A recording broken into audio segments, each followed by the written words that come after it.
give an energetic and warm welcome to the one and only Sandeep Maheshwari.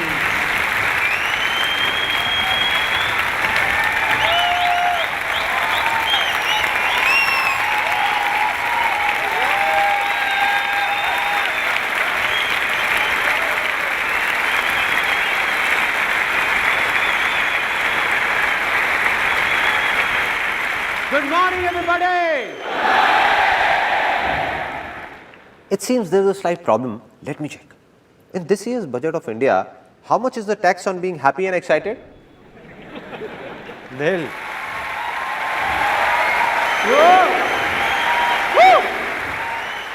Let's try it once again with full of excitement and a lot of happiness. Good morning, everybody! 2.5 years ago, an MBA college in Pune invited me to give a speech. I prepared the speech, mucked it up for a month and was fully confident about it. No problem. I went there and when I saw 400-500 people sitting in front of the stage, I forgot everything. Blank. Didn't know what to do.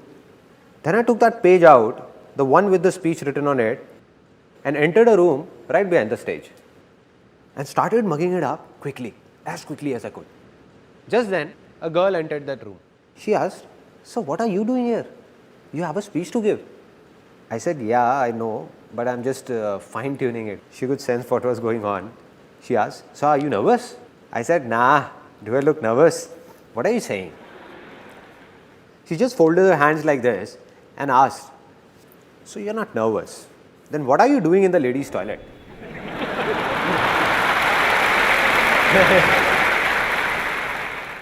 Then I looked on the other side and said, "Shucks, man." After that, somehow, I got out of there and went onto the stage. I went and stood behind the podium. Now just suppose, you can imagine the situation over there. This is the podium and here I am, fully prepared. Good morning, everybody. My name is Sandeep Maheshwari and today I am going to talk about blank. 1 second passed by, 2 seconds, 10 seconds. Every second seems as long as a year. People in the audience stare at you as if you are an alien, just the way you are staring at me right now. As if I'm gonna do something different. But I'm just one of you, no? So just kept standing there, completely blank for almost 1.5 minutes. A student of that college sitting in the audience shouted, "Come on, sir, you can do it." It shook me up. I said, if he's saying, maybe I can do it. Finally, I started speaking, somehow finished that speech and got down. So this experience taught me 2 important things about life. That if I can do it, a guy like me, whom people in the family said was shy, unconfident, I was a complete recluse with no friends in school and lonely. So if a guy like me, who was an introvert back then, can come on this stage and speak in front of thousands of people, let aside those 2 hours, even for 5 minutes, then anybody in this world can do anything.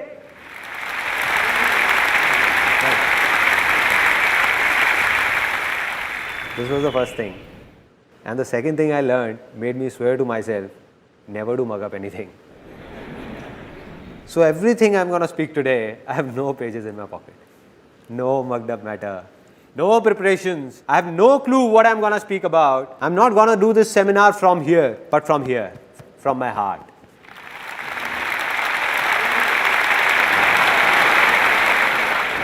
Anything I feel will be coming out directly. No filters in between. Nothing. Are you all excited? Now, your excitement level that was here has reached here.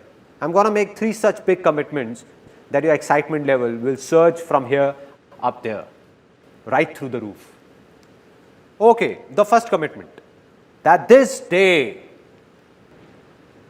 is gonna be one of the biggest days of your life. One of the biggest days.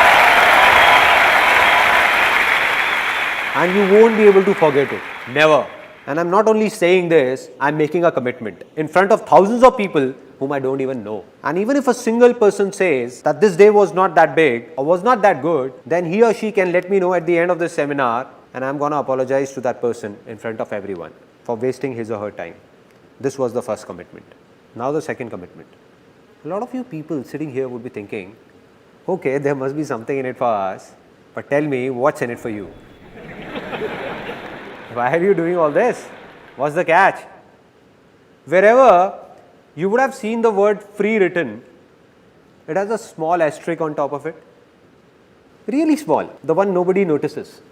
And at the bottom, it is mentioned conditions apply. Similarly, there is a small asterisk that you missed. But at the bottom, it is mentioned no conditions apply.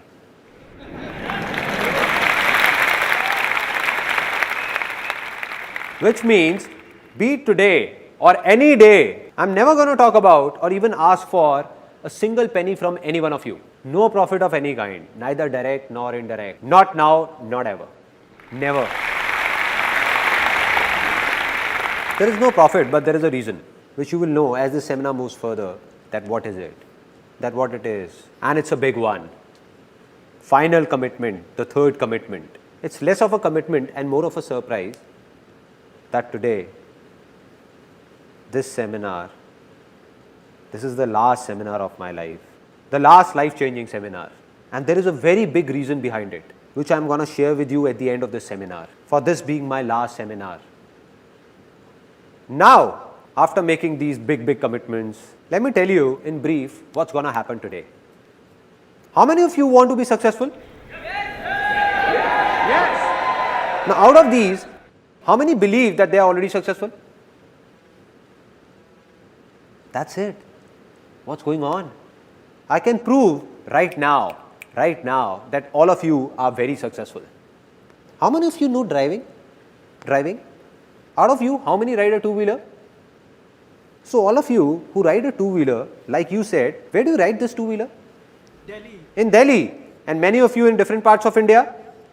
Now, what I can make out of this is that all these years, you have been driving two-wheelers on Indian roads and are still alive.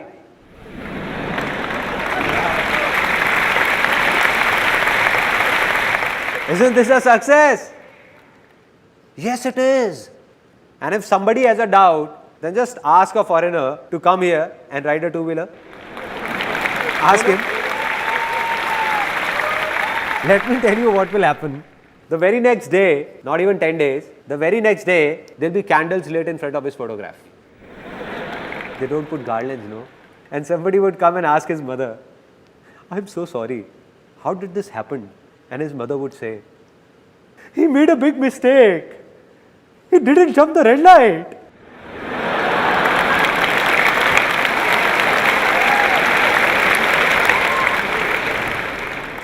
She would say, it's simple. Here nobody stops at the red light.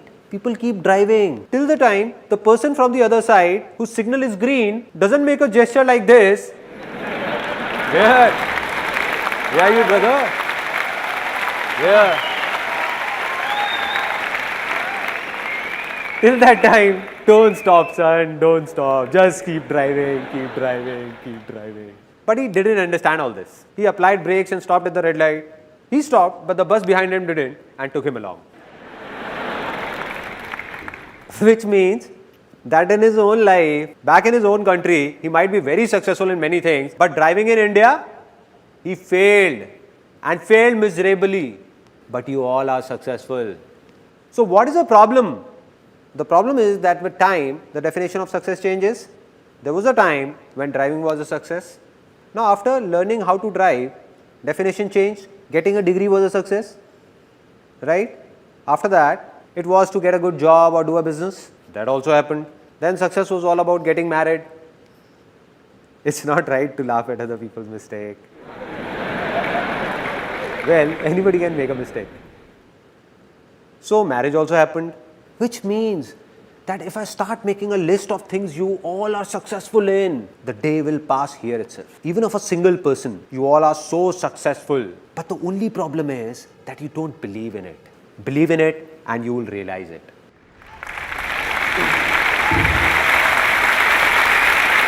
Only one person can help you or make you successful. And who's that? Can somebody tell me? Only you. Exactly.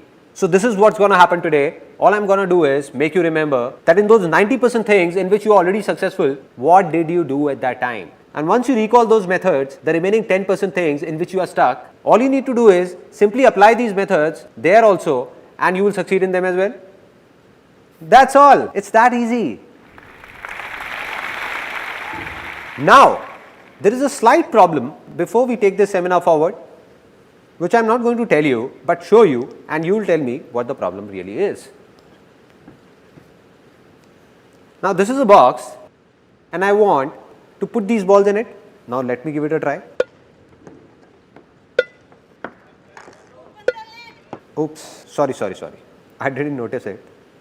So, you know what's the problem?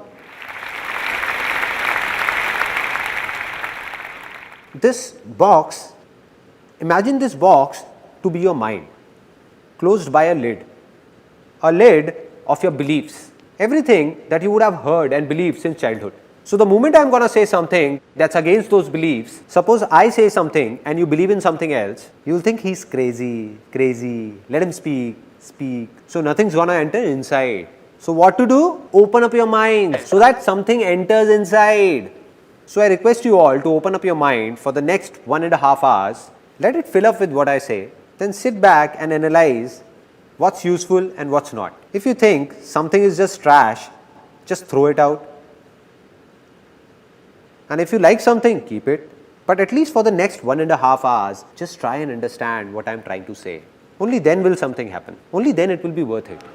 So, can I expect that all of you sitting here have opened up your minds? Yes or no? Yes or no? If opening up your mind was so simple, there wouldn't have been any problems. Let me ask you a simple thing. Who all have open minds by default? Who are ready to learn anything always? Kids, exactly. Let's give a big hand to all those who said kids. See, why are we clapping for him? Let me tell you. Not because he spoke something extraordinary, but because he at least spoke something. I asked and he answered. This is a very big quality of being successful. That it's not just about thinking, but doing it as well. So let's do one thing. I have a simple idea that let us all become kids for the next 1.5 hours. I am a kid and like me you are all kids. So are you all ready to be kids? Yes or no? Yes, yes or no? Yes. Now that you have said it, you can't step back. Now you will see what all strange things are going to happen here. Now we play a game that's called pay attention. It's really funny. Sparrow flies, parrot flies, dog flies, cow flies, potty flies, piss flies. Now some of you are laughing. The ones who are have already become kids. And the ones who are not laughing, they have to be kids. Kids enjoy such silly things only. Kids enjoy this only. They don't enjoy mature talks. If somebody expects this seminar is about some complex lectures, so my friend, you have come at a wrong place. If I want, I can make this seminar so complicated that after listening to it, you will say, didn't get it. Must be something nice.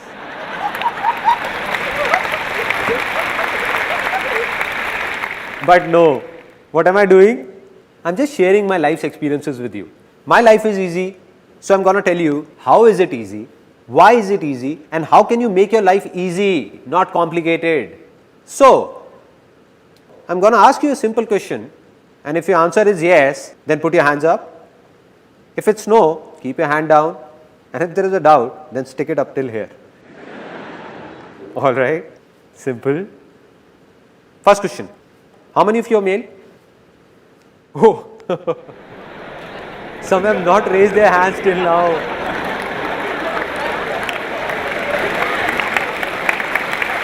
What is this going on? I asked a simple question that how many of you are male? They are not listening to me. They started looking at the person next to them.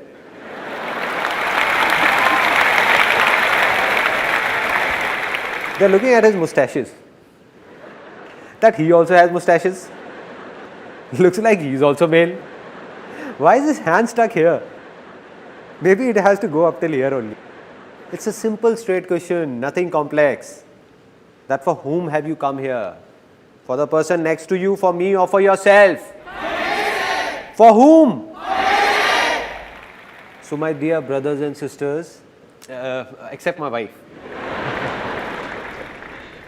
So anything you do has to be for yourself, not for me. not for the person next to you. Just forget about him and don't think about what he's thinking. The biggest problem is that we keep thinking what the person next to me is thinking, and the person next to you is also thinking what he's thinking. Exactly. Woo. Let's try it once more, this time faster. A simple question. Ready? How many of you are female? There is a gentleman sitting over there. His hand went up till here and then turned here.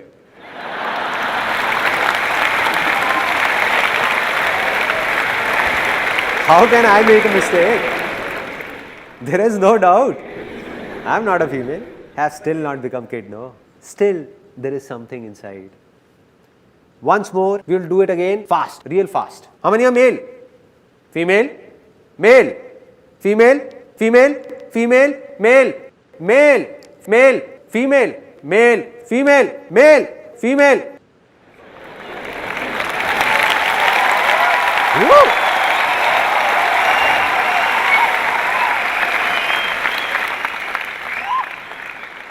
Now we all are enjoying, opening up a bit. Everyone. This is what needs to be done. So if you like something, laugh for yourself, not for me.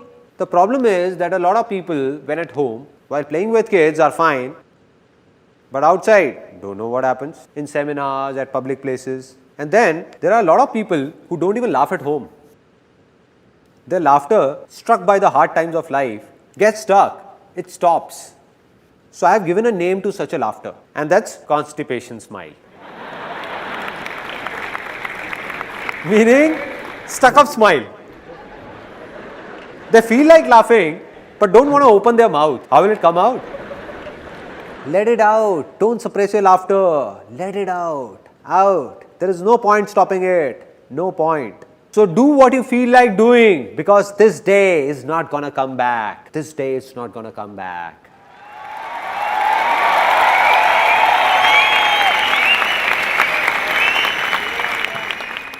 So now I'm going to narrate a story that has a deep impact on my life. Today, whatever I am, this story has played a pivotal role in it. And later, when I'm going to tell you the story of my life, that who am I, where have I come from, what I did, what all problems I faced, then you will come to know that this story had a big role to play in it. A story of King Akbar and his minister Birbal. Once King Akbar, some people are already laughing. As I said, don't laugh unnecessarily. So King Akbar and Birbal's story. Once upon a time, Akbar and Birbal were going for hunting, and Akbar slit his thumb while pulling out his sword. He cried out in pain, starts screaming, "Soldiers, go and get the first aid. I slit my thumb. It's bleeding. Hurry up. See what has happened." Birbal comes in with a smile and says, "Relax, my lord. Whatever happens, happens for the best." Akbar says, "Birbal, have you lost it? What are you saying? I thought you loved me." "Soldiers, do one thing. Leave the first aid. Take this crook Birbal, hang him upside down for the entire night, lash him up with hunters and hang him by the neck in the morning." So Birbal is taken away and Akbar goes for hunting alone. Now he goes to hunt and is caught by a few tribal men. They hang him upside down. Now there is this tribal dance going on. Hoo ha, hoo ha, hoo. Come on guys, you don't expect me to dance. Suddenly a tribal man looks at Akbar's injured thumb and shouts, "He is impure. We can't sacrifice him to the gods. Free this impure being. He is impure." So Akbar is freed. Now Akbar is crying. It's morning. He thinks Birbal would have been hanged by now. Shouting and screaming, "Birbal! Birbal! Birbal!" Running towards the palace. And he sees that Birbal is about to be hanged. About to be. He runs and holds Birbal by his feet. Says, "Birbal, please forgive me. You were right. Whatever happens, happens for the best. That's why I'm still alive. And look at me, I'm such a cheap fellow.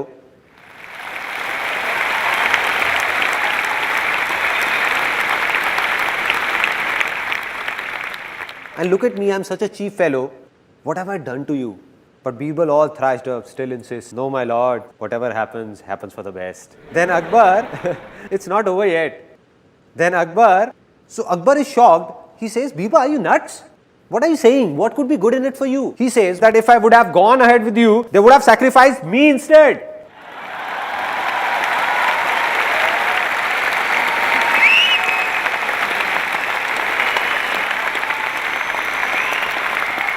Now a lot of smiles here are transforming from constipated smile to loose motion smile. Flowing, let it flow, let it out, let it go wherever it want to. So what's the moral of this story? That whatever happens for the best. So how many of you believe in luck? How many of you believe that destiny plays a major role to move ahead or be successful in life? Many? Me too. I also believe in luck. I also believe in destiny. But I only believe in good luck. I believe there is nothing like bad luck in this world, because whatever happens for the best. Right?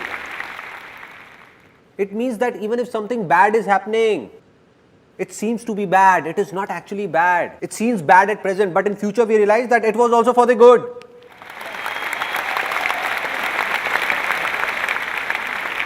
So are you all ready finally to see something, to listen to something that could be beyond your thoughts? Yes or no? Yes. Now see what could possibly be beyond your thoughts. This is the thing that I am talking about. Can all of you see it? No? How is it possible, man? How is it possible? In my hand, I am holding a row of 50 feet tall trees with thousands of leaves, countless fruits, and you can't see it? Some people can call them seeds also if they want to.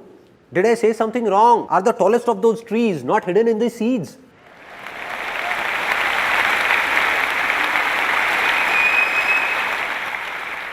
Hidden inside but not visible. And this seed will become a tree if it gets water. If I put these seeds in water, will they all become trees? Land, and that too fertile land. If I take 1,000 of these and sow them in a barren land, nothing will happen. But sowed in a fertile land, all these seeds are trees. Simple. Just like this. Similarly, all of you who are sitting over here, I have already told you that you all are already successful in a lot of things, and of a remaining few things that you want to be successful in. The seeds are inside you. That tree of success is hiding within you only. All it needs is a fertile land. Exactly. Now will somebody tell me what that fertile land is? Anybody? Environment? Thoughts? A lot of people over here are saying a lot of different things, but most of you, as I can hear, are saying thinking. It's not thinking. It's not positive thinking. We keep talking about positive thinking. If we have positive thinking, we will be successful.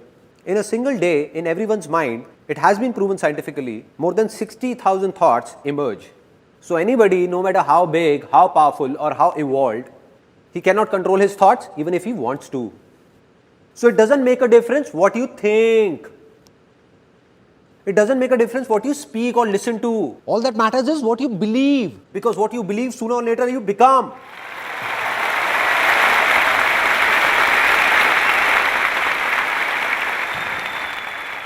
And if someone believes that he can't do anything, will he be able to do something?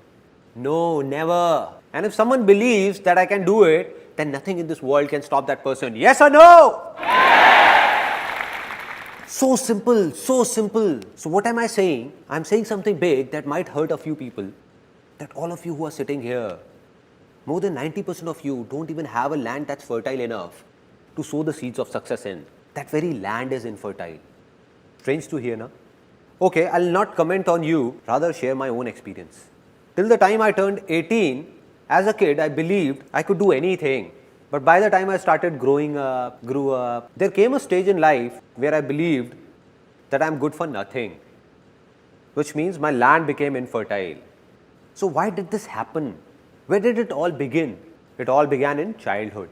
So here's a short film that you'll see that will explain why did that land become infertile and how to make it fertile again. Since childhood, don't know how many times you would have heard that you can't achieve your dreams. Like your dream of piercing through the clouds in open sky. But the dream ended the very moment you woke up. Because you were told that no matter what you do, you cannot fly. Just like me, you would have heard it a lot of times. that life is not easy. Rather, it's very difficult. It's not a child's play.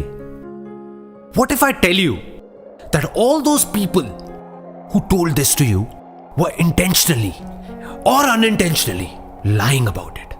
And in this whole world, anybody who has been successful has done so by keeping that little kid inside him alive and not by killing him. That kid who is not afraid of dreaming, who learns to walk by falling again and again, who believes that he can do anything, who not only flies in his dreams, but in reality as well. So are you ready to become a kid once again? Because being successful is not a man's task. Rather, it is a child's play.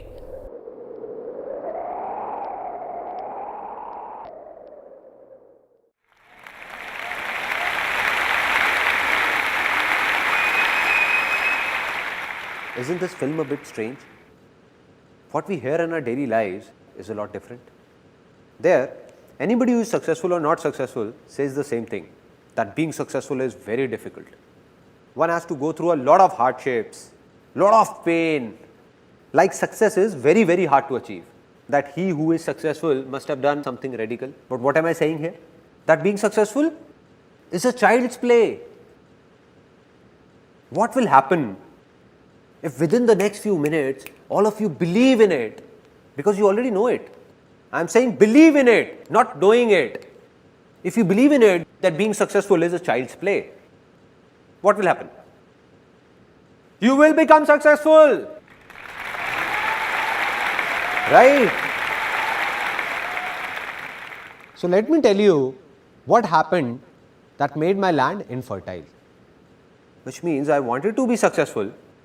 I wanted to do something, but believed that I can't do anything. As a kid, I dreamt of flying in the sky. But by the time I grew up, I was even afraid of walking. There was a stage in life when I thought I can't do anything. What was the reason? The root cause. The root cause is somewhere in our childhood. How many of you are from a middle class background? A lot of you. I also hail from a middle class background. My family, we used to live in a small house, just a 2-room set. We had limited income with a rented accommodation. I had a friend in the neighborhood by the name of Puneet. They were well off and his dad got him a brand new red bicycle, imported cycle. Earlier when we used to go to the park, we used to race and I always won. But now, since he was on his cycle and I was on foot, I used to lose. So one day, I went back home after losing again and demanded the same cycle from my father at any cost. That too the very next day, I don't know anything. My dad said, it's not like this. It's your birthday after 6 months. I'll get you the cycle then. But I was unmoved. The next day, tired, when my dad returned from office, my mother went up to him and said that Sandeep has not eaten since morning. And he's really angry, adamant about the cycle. Why don't you get him one? She vented out on dad. And my dad was furious to hear all this. He said that I'm no Tata Birla who would fulfill all his demands. I can't get him a cycle. Do whatever you want to do and leave me alone. Dad was really angry and I was standing outside. And after such a heated conversation, I preferred to stay out of the room. The next day, I walked up to my mom and said, I would be around 5 or 6. I asked mom, what was dad saying? Tata Birla. What is this Tata Birla? So my mom replied that these Tata Birla are people who are billionaires with a lot of money. So I became really happy and asked, so why are we not Tata Birla? And my mom got irritated and said, I don't know why. You just go out and play. Go, don't eat my brains. Just go, no. I went out, there was an auntie living next door. I went up to her and asked, Auntie, who is this Tata Birla? Heard about them? The next day I came to my mother and said it. Mom, when I grow up, I'll become Tata Birla. Till there, it was fine. Like every mom, she also encouraged me saying, why not? And she said, you will become Tata Birla. You will become Tata Birla. You will. One day you will.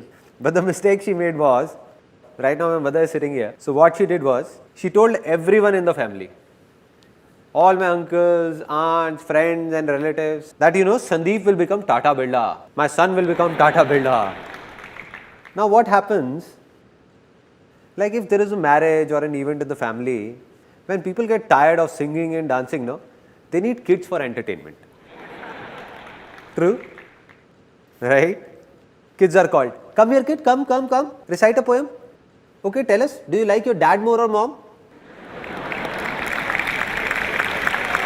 What happens? And everybody enjoys. In my family, they used to call me. So my aunt used to call me, oh Sandeep, come here. Yes auntie, what is it? And she used to tell everyone, just wait, look, he'll speak. Now, with everyone eagerly looking at me, then she used to ask, Sandeep, what will you become when you grow up? And I stood there feeling shy, looking down, really shy. She prompted me again, speak up baby, speak up. Don't be shy, speak up. Tata Birla. Saying this, I would run away. And they used to laugh and call me later, kissing me, hugging me, and they used to say, Ay, such a cute kid. Why not? He will become Tata Birla one day. You will know once he grows up. Innocent kid. If a kid from a middle class background says that he will become a billionaire, what will happen? People will laugh at him, no? Because we can't accept these things. And that's what happened. Everybody used to make fun of me, all of them. They thought he's just a kid. What difference does it make to him? He's just a kid, no. They were wrong. Because a kid understands everything. He doesn't understand a joke, but he understands when others are making a joke out of him. I didn't know what's Tata Birla, but I knew that everyone is making fun of me.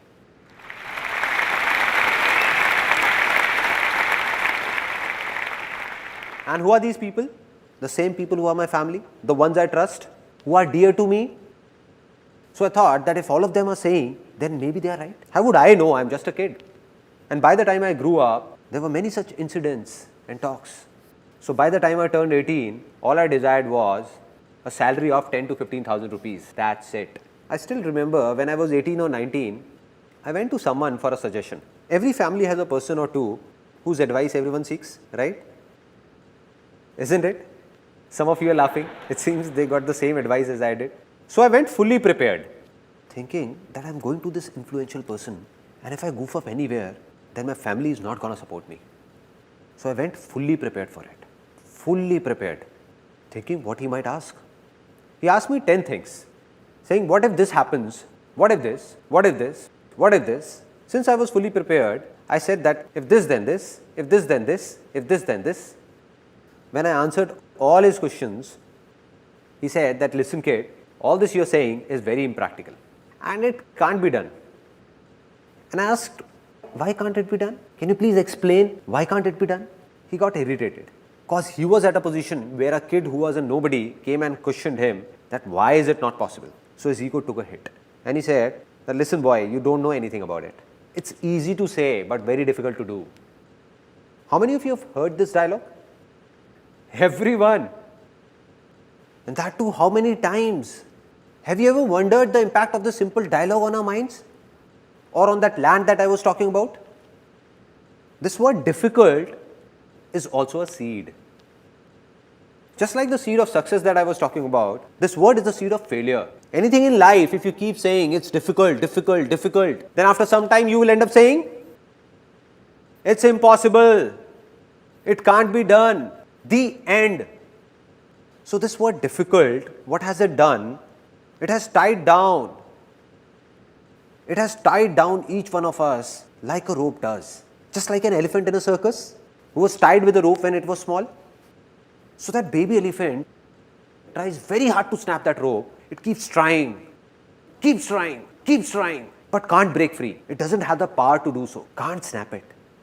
So it believes that it's really difficult for me to do it, impossible. And now, when that elephant has grown big, if it wishes, then not only one rope, it has the power to snap 1,000 such ropes. But it has stopped trying. Stop trying.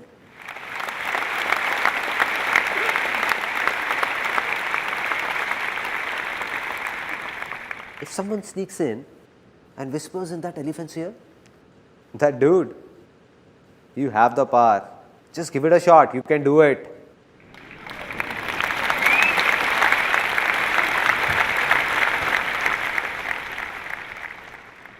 So how long will that elephant take to snap that rope? 1 year, 2 years, 10 years?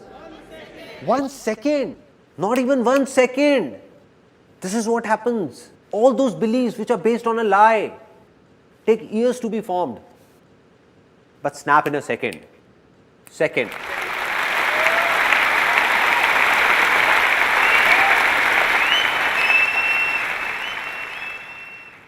So I'm giving you a few examples of how these false beliefs are broken.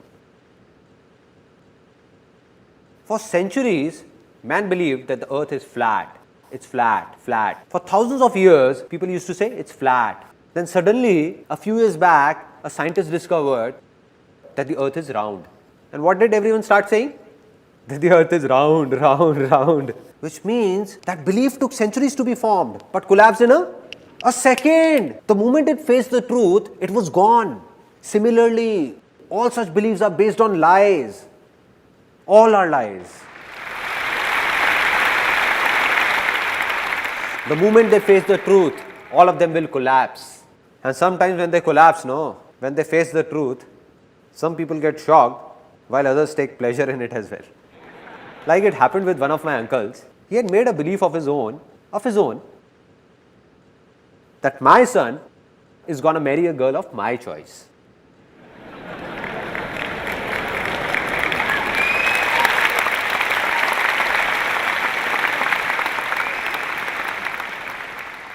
The sons are clapping, but fathers, anyhow. Now what happened? It was his own belief, but it's not true. This is not truth. So what's the truth? What's the difference between truth and lie? The truth is that fire is going to burn you. No matter whether you are an Indian, American, Australian or whoever, fire will burn you, and that's true. But every son will marry a girl of his father's choice is not true. Not true.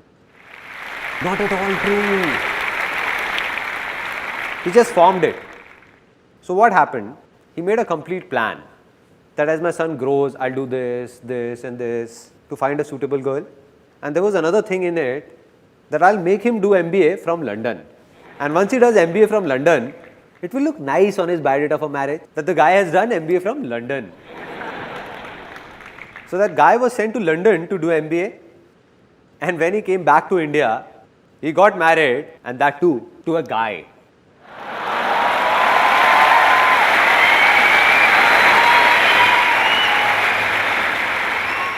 This is how false beliefs snap, like this. I'm not talking about right or wrong, but I'm just giving you an example.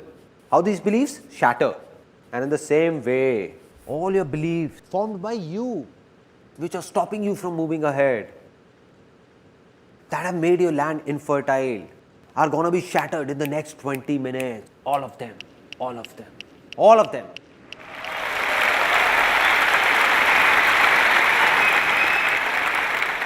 Because you are going to witness the truth. That rope is about to snap in a few minutes. So are you all ready to make your land fertile? Yes or no? Yes. So how many of you are into a job? Okay. Out of these, how many of you find giving job interviews difficult? Going for an interview gives you nightmares. Okay. So many of you. And how many of you find job interviews easy? Again, so many of you. It seems there is some confusion. How many of you find dancing difficult? Really difficult. How many find it easy? Out of you all, with your hands raised, how many of you can come on the stage and dance with me right now? How many? Oh, so many. Now, why did I ask this? Just to show you a contrast. For some of you, dancing is difficult even when alone. And for some, it's easy to dance even in front of thousands of people. It's easy. What a contrast. What a contrast. Similarly, how many of you find doing business difficult? Business as a name sounds difficult. Difficult? How many find it easy? Easy, huh? Now, there is an interesting saying in India that I can't relate to. That in today's time, doing business is very difficult. Now I don't understand that when did this today's time start and when will it end?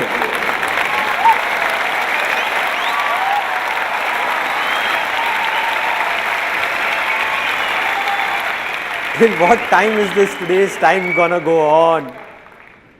So there is a simple thing that's clear now, absolutely clear. Sometimes we are so busy with our lives that we don't have the time to think about these minute things. We keep waiting that someone from somewhere will come and tell us a big secret. A big secret. Or lightning will strike us, giving us that idea which will make us successful overnight. And we keep looking for that idea. Right? While the secret of success is hidden in these minute things and not in big philosophies. If we understand small things, big ones will also be understood automatically. And what is that small thing that I am talking about? That be it a job interview, be it dancing, be it a business, or be it anything in the world, it just seems to be difficult. In reality, it is neither difficult nor easy for those who believe it to be difficult for them. So today or tomorrow, it keeps getting more and more difficult for them. And for those who believe it's easy for them, it keeps getting easier for them.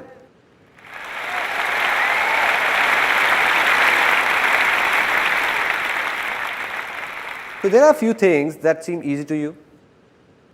So they are easy for you. No need to do anything because they are easy. But a few things are difficult for you. If somehow you start believing that all those things which are difficult for you are also easy, then what will happen? They will become easy. Easy in reality. So being successful will actually be a child's play. Right?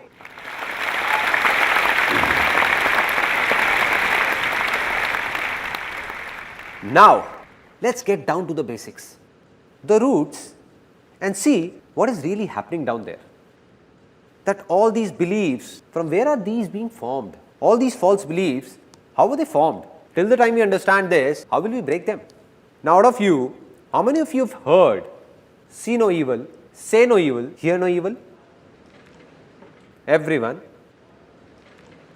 I believe that if you really want to be successful, then you have to do something else and not this. With due respect to Gandhiji, I don't agree with him. Why? I'm saying such a big thing. Why don't I agree with him? Why not? Can you please close your eyes for a few seconds? All of you? Eyes just above your nose? All right. Now do as I say.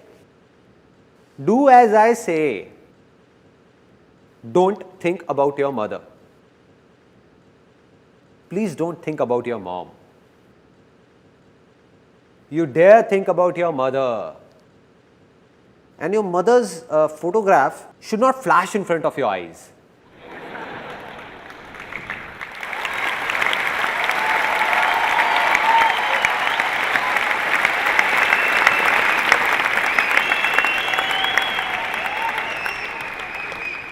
What all was happening? How many were thinking about their father? I was saying, don't think, don't think.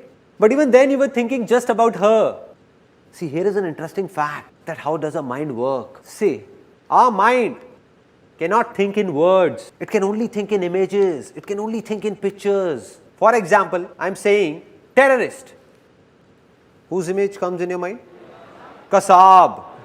Osama bin Laden. Nobody is saying wife, right? Don't you dare.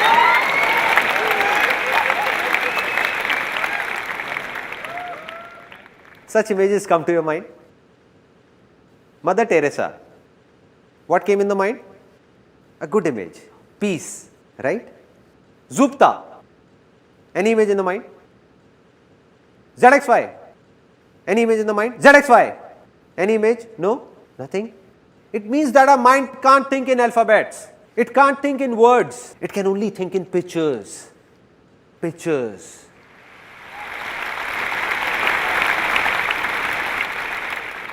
So, nothing can be changed by just speaking about it, whether it's easy or difficult. Anything we want to do has a good image in our mind, we find it easy.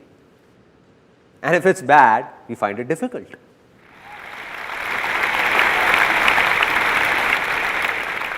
Now, I'll tell you about a very interesting experience of my life When I was a kid, I didn't know about all this, because of which created a lot of embarrassing situations for me. As a kid, I loved beating up my younger sister. She's also here today. Hi there. So I enjoyed beating her up a lot, very much. And whenever I would beat her up, she would exaggerate and tell my dad about it. Means, she would say, I got a real beating. Oh dad, he hit me here, he hit me there. I got a real beating. Dad would have just returned from office, all tired, irritated, and he would start every day, regularly, almost every day. Are you an idiot? Is your mind full of trash or what? Don't you understand? How many times have I told you not to hit your little sister? Not with your leg. She is considered to be the goddess of wealth.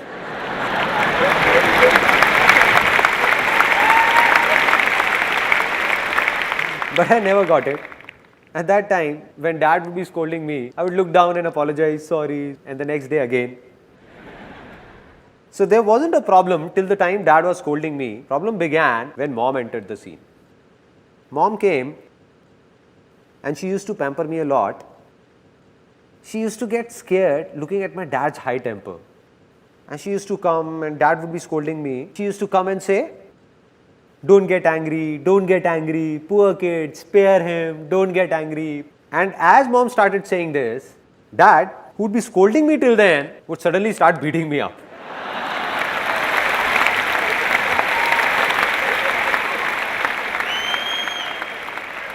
I used to think, Mom, why did you have to be here? Why did you have to be here?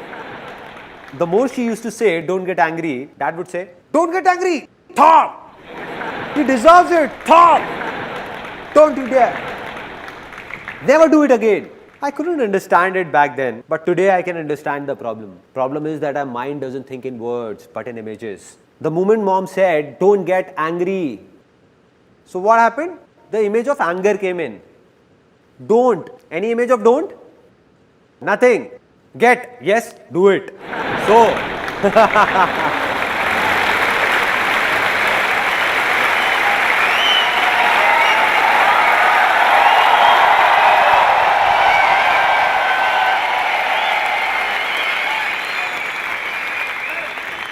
she came in to save me, but got me beaten up instead. Similarly, if we see two guys fighting, involved in a heated conversation, you don't know me, man, you don't know me. You don't know me, man, you don't know me. And somebody would come and say, don't hit him, don't you? No.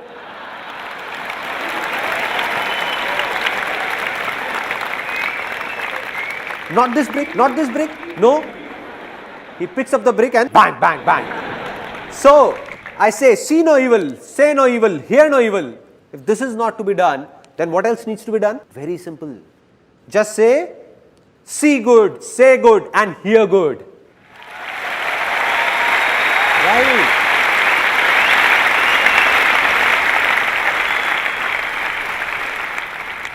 But it is also not something new. Everyone knows about it. And this is called positive thinking. Everyone is talking about it. Anywhere you go, to think positive, think positive, think positive. Does it make a difference? To some extent, yes. To some extent. Because positive thinking is like allopathy and not Ayurveda. It's a temporary relief. What does allopathy say? If you have a problem, take a medicine and cure it. Medicine and cure. What does Ayurveda say? That you make your body so healthy that you don't need to take medicines at all. That's the difference.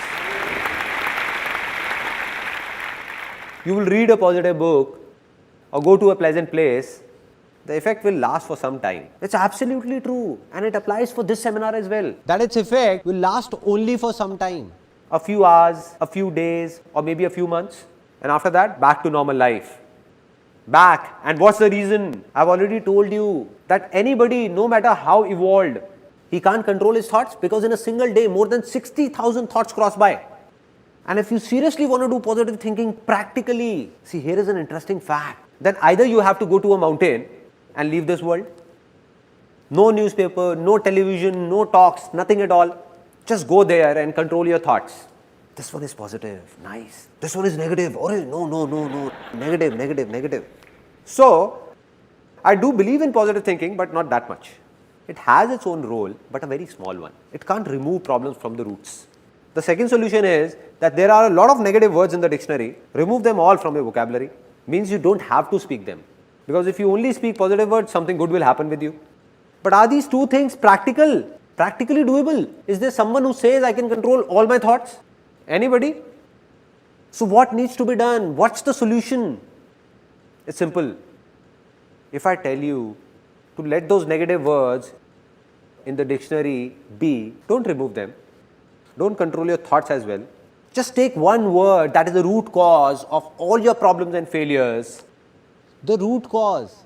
Take that one word and throw it out of your dictionary. Can you do this much? Yes or no? Yes. Okay, for anyone, be it us in India or someone in America or Canada or anyone in any corner of this world, what is the biggest success of life for them? The biggest. Name, fame, money, happiness, health. Absolutely. Let's give a big hand for him.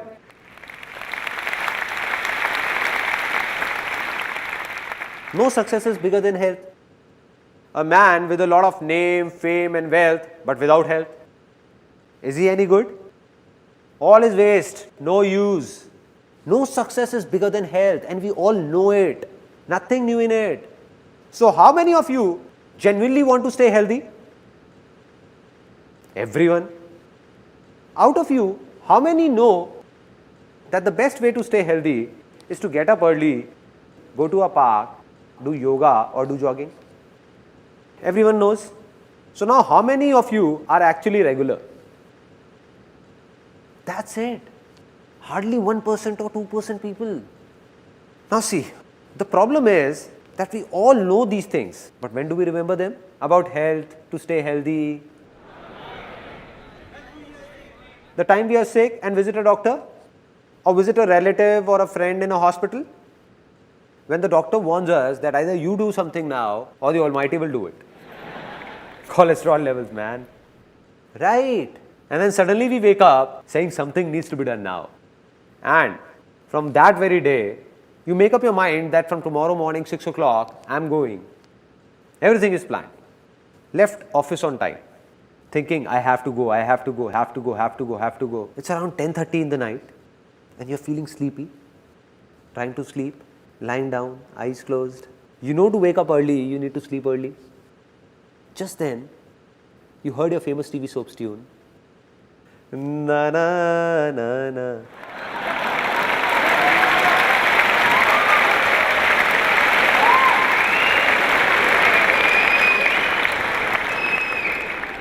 And the mind got lured towards it. You got out of bed. Okay. You got out of bed saying, half an hour hardly matters. Let me watch it. And sat in front of the TV. Relaxing, relaxed, mood changed. All that health mantra is gone. Forgotten.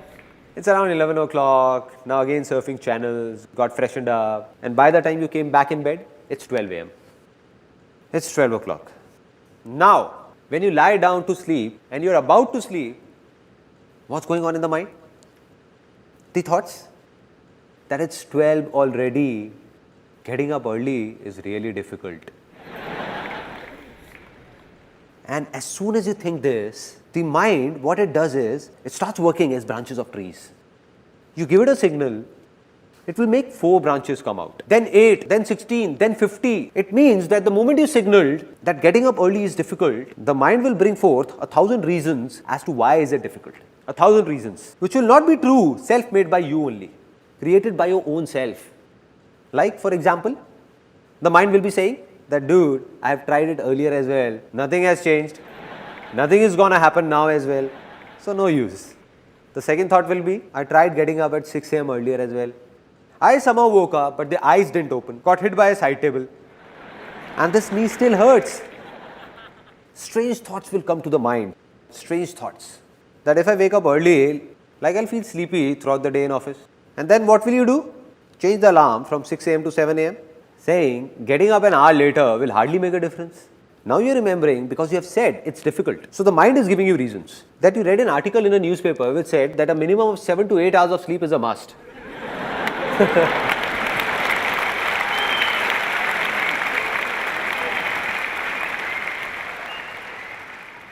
Apart from this, some people's reasons are even stranger. Like one of my friends, I told him that from tomorrow morning, you come along with me and let's go jogging. He said, I'll not go in the morning, I can go in the evening. I said, why? Why not in the morning? He said, I go to the park in the morning and I see that man and I don't like his face. I said, what kind of reason is this? Now the solution of this problem. And it's really simple. That very moment when this thought comes to you, when you're just lying down, all you need to say is that no matter how late I sleep in the night, getting up early is easy for me. It's easy.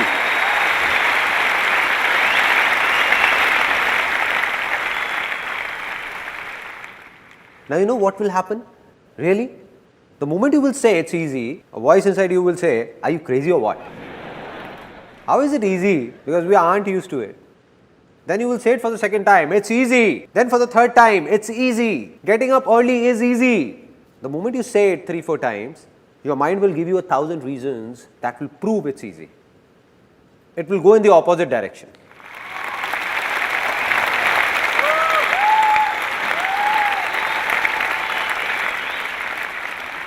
At that time, mind will be filled with some other reasons which will be completely different from the previous ones. For example, the first one will be, come on dude, I just have to get up at 6, not drill through a mountain.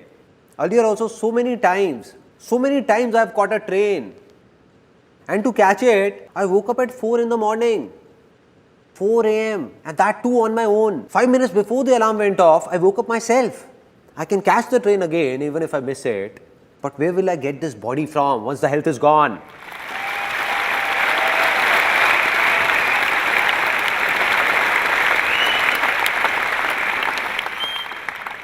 Can you make out the difference? The difference between positive thinking and this? In positive thinking, someone from outside is trying to make you positive and the negative thoughts inside you are stopping him. The moment you say it's easy, you're yourself trying to be positive. Nobody from outside is doing it. Rather, your own mind is doing it. Now, this is what came to your mind. And apart from this, the second thing that came was that earlier you were thinking that you will feel sleepy in the office. There is nothing wrong in it. But just see how the perspective changes. Your mind will think, so what? Even if I feel sleepy, I'll have 3-4 coffees extra and then I'll get used to it. Finally, the biggest of problems, the one that my friend had. Maybe you also relate to it. The one my friend had, that if I go to the park in the morning and I'll have to see that man's face. So now when you will say it's easy, you will not see the neighbor's face, but his beautiful wife's.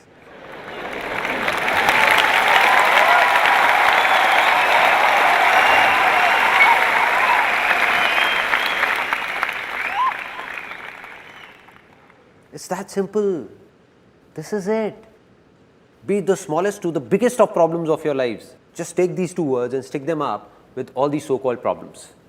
The day it starts coming from within, that it's easy, that day, everything will become easy. And this is the biggest secret of my life. The biggest.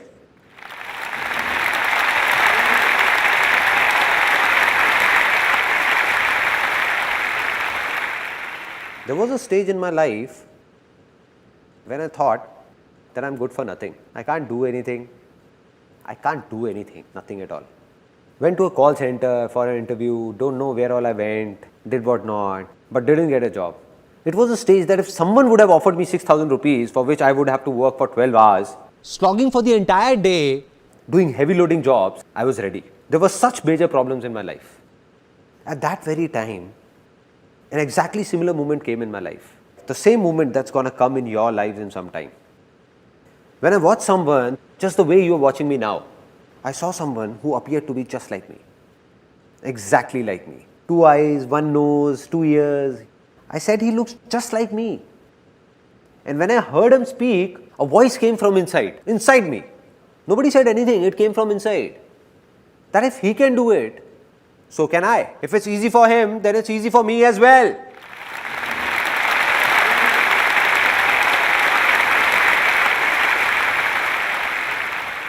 Finally, the moment has come to decide. Because I believe that if nothing has changed, then nothing will change. Although you all have come here, but if you don't make a commitment to yourself, or don't try to change yourself, then nothing will change when you step out of here. Nothing different. Just a good time pass and finished. So it's time to make a commitment to yourself. Take a decision to change yourself. You have two options. First, there are a kind of people in this world who themselves keep making the smallest of their problems, their troubles, bigger and bigger, and keep complaining. There are a lot of such people, and there is nothing wrong in this. All we need to do is understand that if we are like these people, only then will we be able to change ourselves. But if we don't accept it and say, no, I'm not like this, then you will be like this only, like you have always been. Second option, this was the first option. Second option is those people, and there are millions of people like this, who themselves make the biggest of troubles of their lives really easy, thinking of them as nothing and always be happy.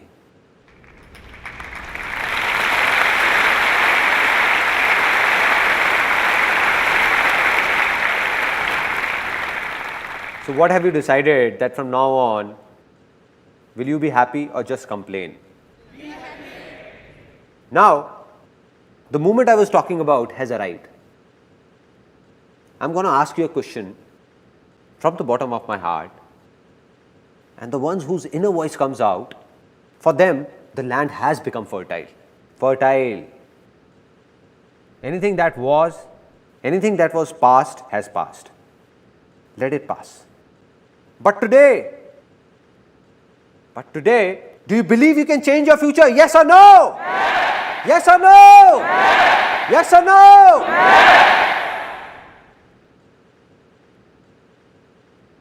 Let's celebrate. This is a very big moment.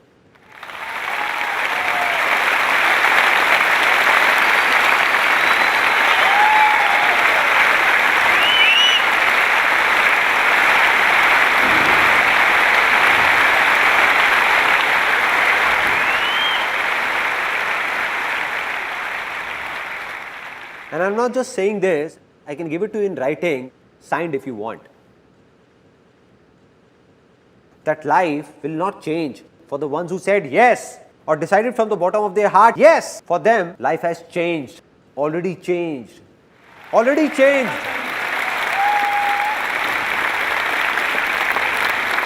The land has become fertile. Done. There are people in this world whose problems could be 100 times bigger than yours, but then also their success is also 100 times bigger than yours, which means that problems and success don't have a direct connection. It's all about what you believe in, something we have just realized.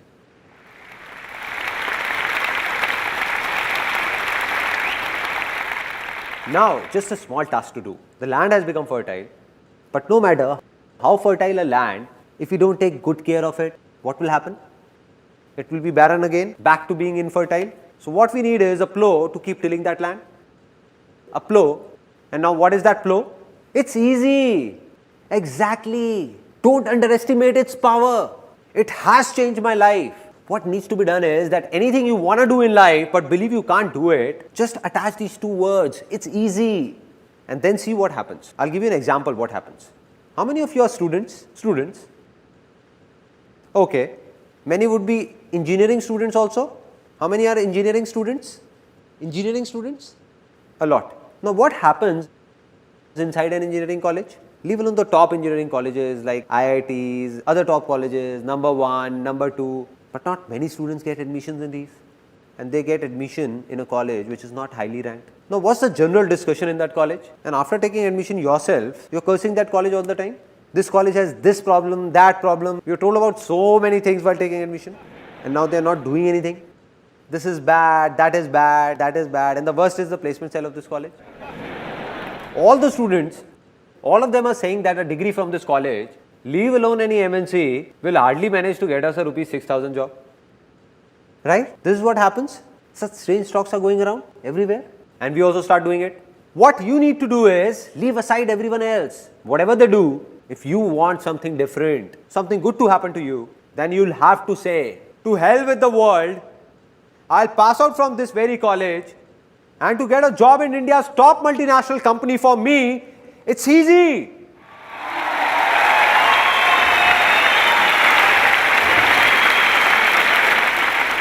Right? Let those 99% people say it's difficult. Let them do a 6,000 rupee job. Let them fight over it. I'll get into a top company. Now what will happen when you say this? From outside, you will say it's easy, but the inner voice will say it's difficult. Again from outside, you will say it's easy, but the inner voice will repel, saying it's difficult, difficult. The day your inner voice says it's easy, inner voice from here, that yes, it's easy for me to get a job in that company, within some time, I can guarantee this, you will be sitting in that company.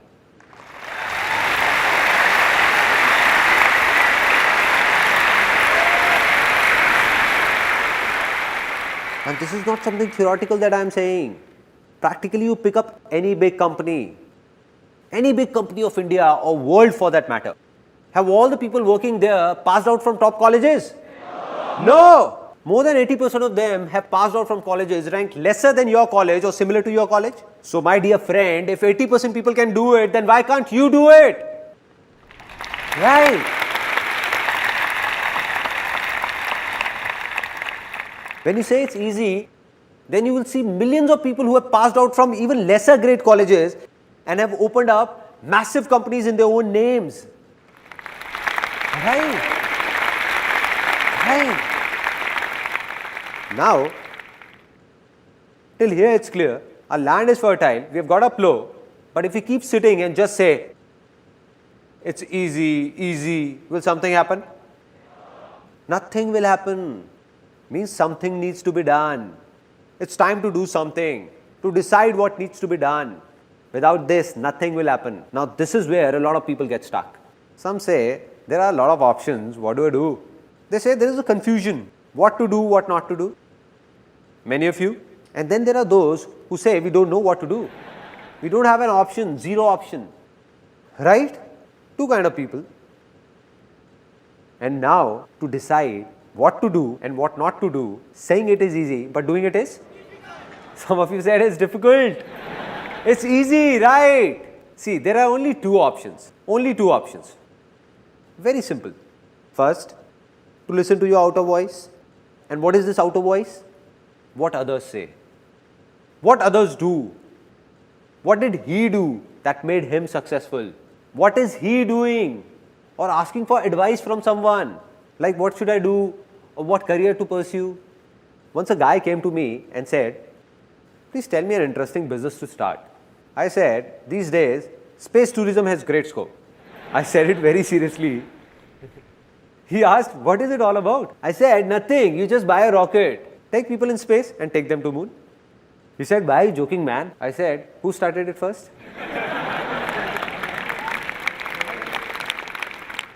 So what's the second option? The first one is outer voice and the second one is listen to your inner voice. Inner voice, whether you call it your soul's calling, your desire or call it anything, but listen to your inner voice. And the day you listen to it, no, that's it. You don't need anything.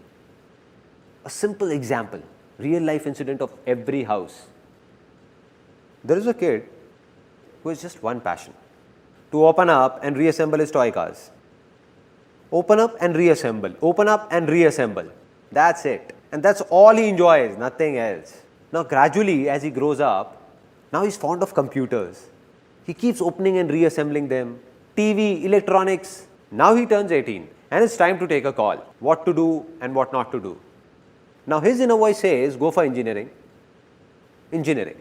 But everyone around said, that son, don't go for engineering, there is no scope in it. And he was told that, listen son, you go for chartered accountancy, CA. But why CA? An interesting point. It's a very interesting point. Nobody analyzed what that kid wanted. What was his talent or interest? No. CA because someone in the family did CA 15 years ago and today he is making good money. So what will happen now? This is not his inner voice. The problem is not that everyone said. The problem is that he also got scared. He said, let me do what everyone is saying. No, why take a risk? Why take a risk? If something goes wrong, then who will take the blame? Right? So he opted for CA. Now he is doing CA, but completing it is a big task for him because he has no interest in it. And on the other hand, if he would have done engineering, then today or tomorrow, just the way he was reassembling computers, he would have reassembled an aeroplane as well. Now, we all have understood that we can do anything. We have heard our inner voice. Internally, we know what we want to do. But then also, after having a fertile land and seeds in our hands, if we don't sow these seeds, will something happen? Nothing. If we don't take an action. Worldwide, a lot of researchers have proved that 90% people who failed have one big reason, one common reason, and that is that they don't even try. They don't even try. It means that they have the seeds in their hand and keep on thinking to sow or not to sow, sow or not to sow, sow or not to sow, or wait for the right time to sow. And they keep on thinking. So they don't fail because they did something, but fail because they wanted to, but never did it throughout life. Right?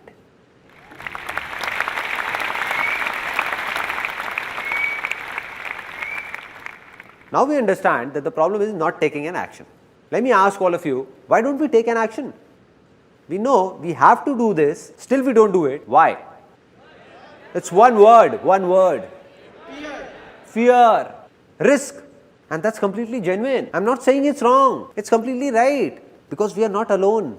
Today your inner voice says, I must do this. You also have your family, your house, kids and everything.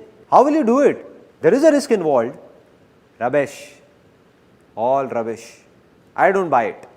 Why so? Because there is nothing known as risk in this whole world. God or whoever created this world didn't make anything by the name of risk. It is man who is creating risk for his own self. We are ourselves creating risky situations for ourselves and are getting scared of them. A little kid who is just born, we tell him impatiently, everybody encourages him to run. Run kid, run. What will happen to the kid? He'll break apart, he'll fall. Right? It's risky. But if that kid is given time and he is told to start by crawling, slowly, slowly, then walk holding a finger, then walk and then run. Is there a risk then? Not at all. Yes or no? No. Here is an interesting thing that happened with me 5 years ago. One of my friends came who had done MBA finance. I asked, what's up man? He said, nothing man, it all looks fit, but life is shit. I said, what happened? He was actually very tense. He said, I'm not happy. The 9 or 10 hours in office are so suffocating. I have no interest in this finance field, no. And it's really bad, and by the time I come home, I take all my frustration out on my wife and everybody.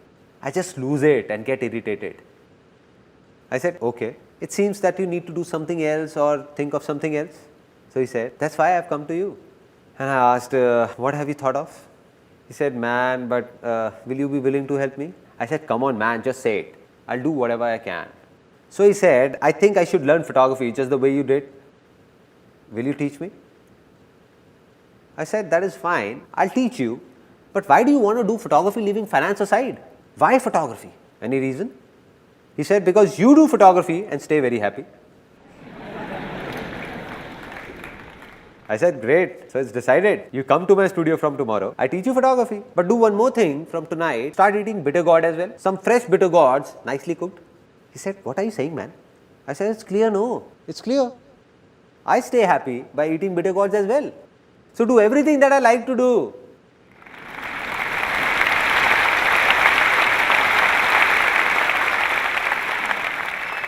I said, listen man, you were about to make the same mistake you did many years ago.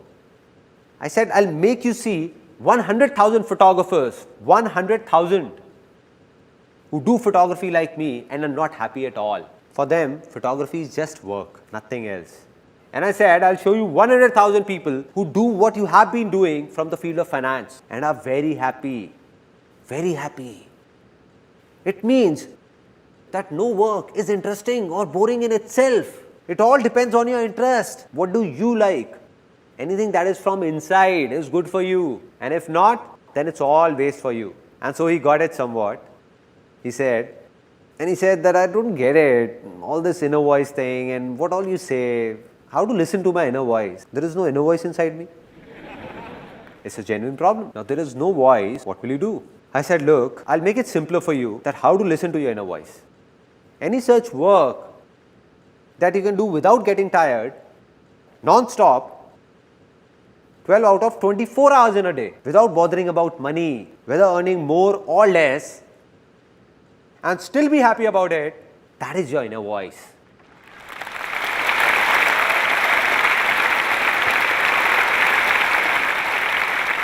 So he smiled a bit. I saw his eyes lit up. He smiled and said, "This is great, man. But there is only one such work that I can do for 12 out of 24 hours. I said, "What is it?" He said, "I am very fond of eating." I walked up to him and touching his bulging tummy, I said, "Well, I can see that."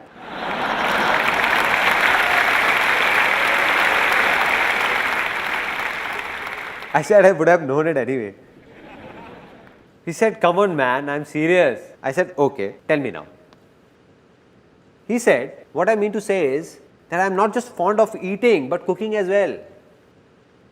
Cooking is something I can do for 24 hours. Everyone at home makes fun of me.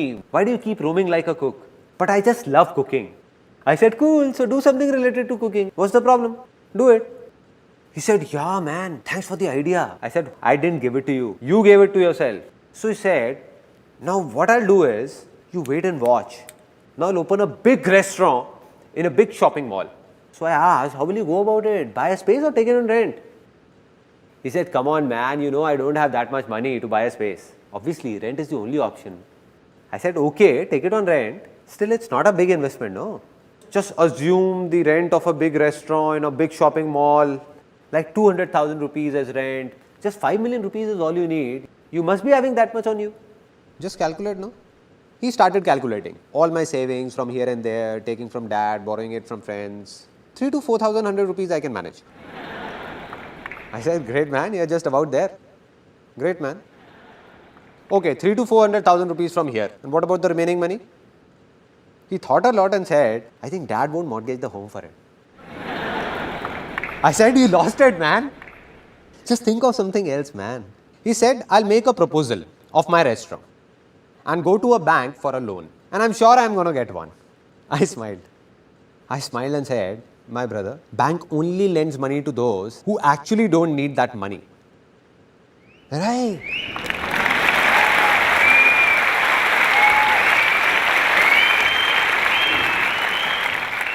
"On what basis will you apply for a loan? On what basis?" He said, "Yeah, man, I think you're right. I won't get a loan. So what to do?" "I think it's really difficult. Leave it." I said, "Why is it difficult?" He said, "No money, na." I said, "Why? You just said you have the money." He said, "No, I didn't." I said, "No, you said there is money. What about those 3 to 400,000 rupees?" He said, "But they are not enough to open a restaurant." I said, "Who told you to open a restaurant? Out of these 3 to 400,000 rupees, you can keep aside 100,000 rupees and open a nice stall with the remaining money. A nice stall."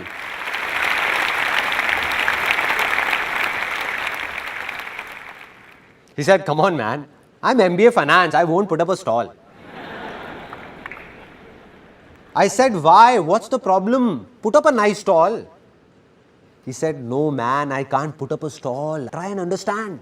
I said, "I am understanding it, but you are not. Let me explain that why you don't want to put up a stall.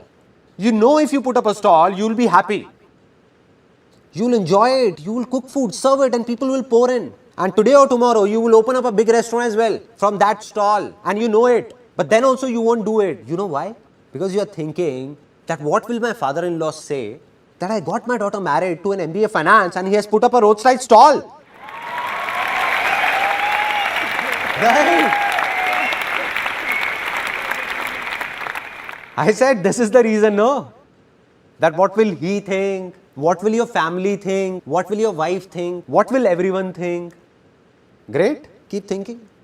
He said, "Yeah, man, you are right. But still, I can't put up a stall. Not a stall." Now, this is a big problem. Everyone's falling prey to what will people say. What are they? The biggest problem. The biggest. I asked, "Do you remember what happened when I started photography?" At that time, the whole world laughed on me. The whole world. Including my family, my relatives, even my friends. Wherever I went, people used to say, "Look at him, man. Hey man, take 10 rupees and click my photograph. There was a stage when you would remember what you said to me, that I have already booked photographers for my marriage. But you can also come and click a few photographs. If at that time I would have thought that what will you think or others like you would think, then I would not have been here today.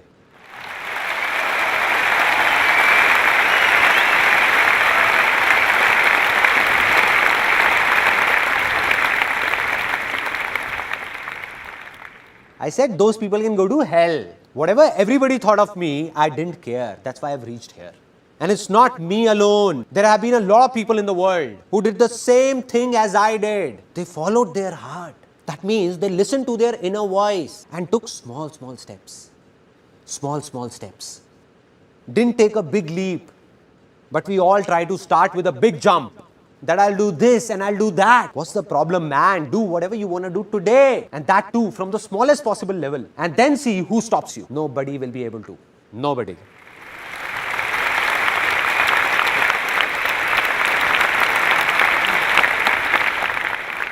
What we want is that here is a seed in our hand and somehow it should grow into a tree overnight.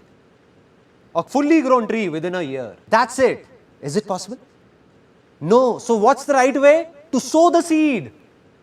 Take small steps in the beginning. Never try to force it out. Take small steps. That is, neither to run nor to stop. Just keep walking. Keep walking.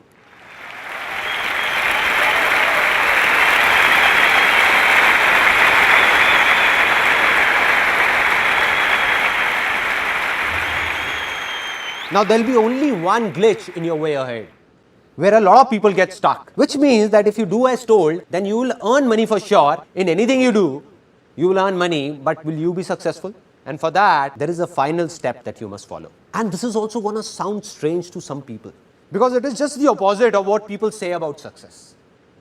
But this is true, with proof.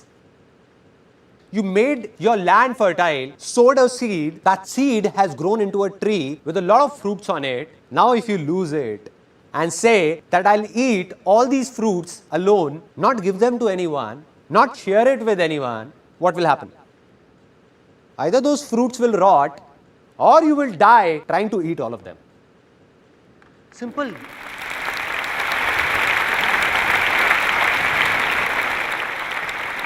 Now here's a story that has a deep impact on my life. Two farmers in a village used to do similar kind of work. Both died and went to God.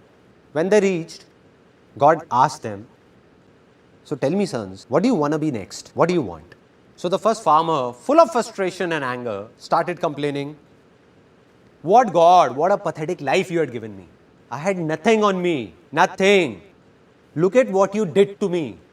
Whole life passed working like that ox in the field, working. Whatever I earned, people used to take it from me. Nothing stayed with me. Nothing stayed with me. So God, in my next life, please make sure that I don't have to give anything to anyone. Rather, everyone should give me money from everywhere. Everywhere. God said, so be it, son, go. The second one came, God asked, what do you want? He said, God, you gave me so much. I have nothing more to ask for.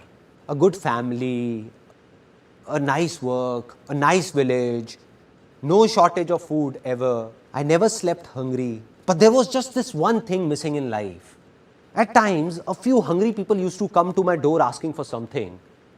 Just do something that nobody should go hungry from my door.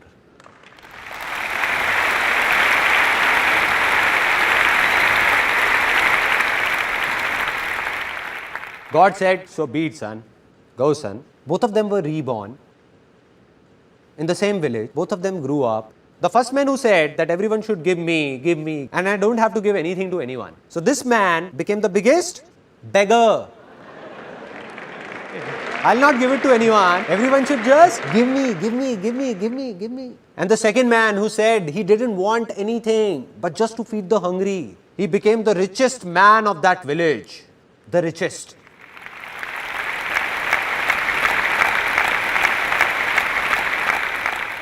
It's simple. If you want to stay happy, then there is only one way: spread happiness. Spread happiness.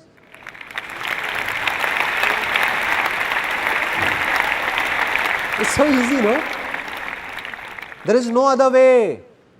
You keep staring at someone with anger and expect him to give you happiness. How is it possible?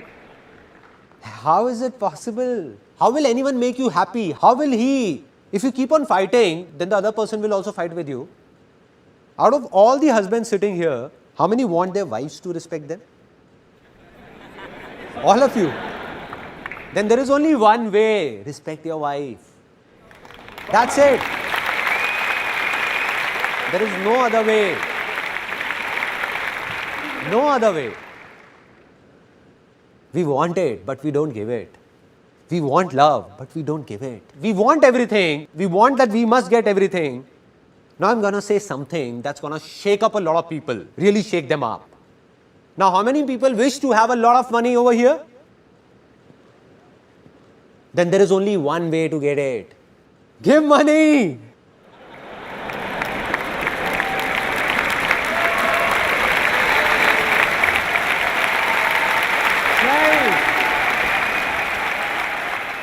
Some of you are not clapping, looking at me very seriously, thinking that I'm going to come up with a box. 10 rupees, 10 rupees, 10 rupees, 10 rupees, 10 rupees, 10 rupees, 10 rupees, 10 rupees. Giving money. How can someone give money? There are strange things that we believe about money. And that too rooted deep in us. No father, no brother, only money together. Right? And some people actually think it's true. They're fighting with their parents, with their brothers and sisters, only for money. For money. I'm not saying that money is not important. That would be impractical to say. It is very important. Very important. But money is only as important as fuel in a car. Neither more nor less.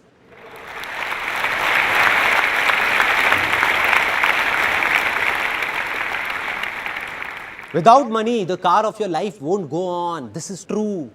But how many of you drive your real car or bike just for fuel? Just to collect fuel? Take the car to the pump, buy fuel, keep it inside. Take it in the car, take it in the car, from here in the car. How many? Anybody? So what happens when it comes to money? Why are we stuck there? And that's where we make a mistake. Why? Because a lot of people in the world are doing it. So we think maybe this is right. When everyone is doing it, then it must be right. We know this is not right. Filling every corner with fuel, fuel, fuel, fuel. So much fuel that there is no place for anyone to sit in the car. No place to even breathe. One day a slight spark will burn everything up and we'll perish in that fire.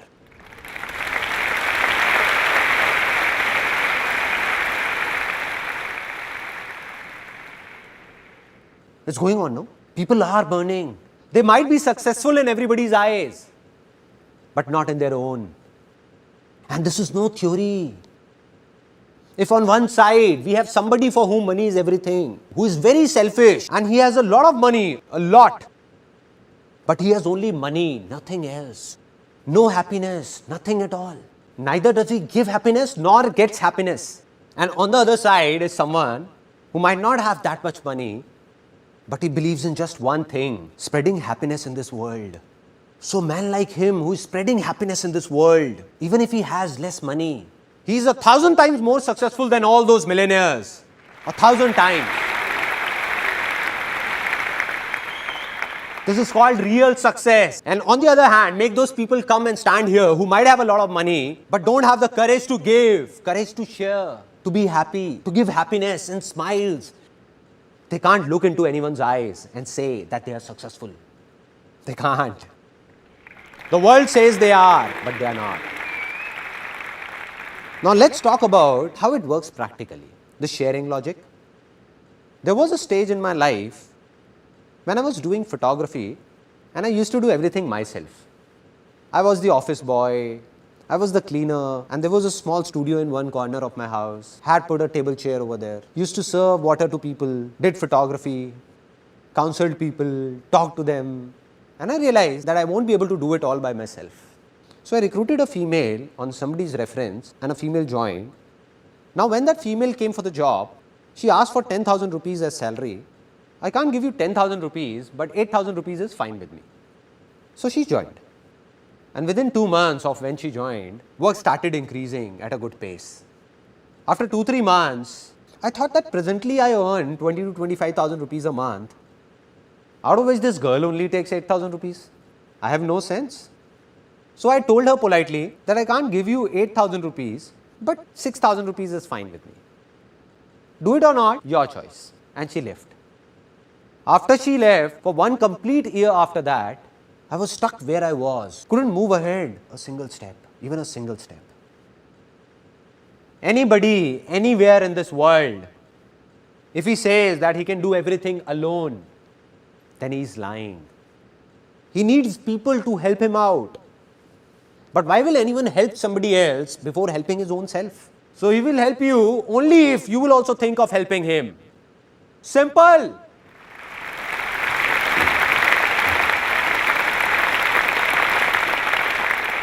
Let me ask you a very simple question. If there are 2 companies, so out of those 2 companies, the first company, while taking your interview, makes false promises by saying that we will give you this, don't worry, all will be good.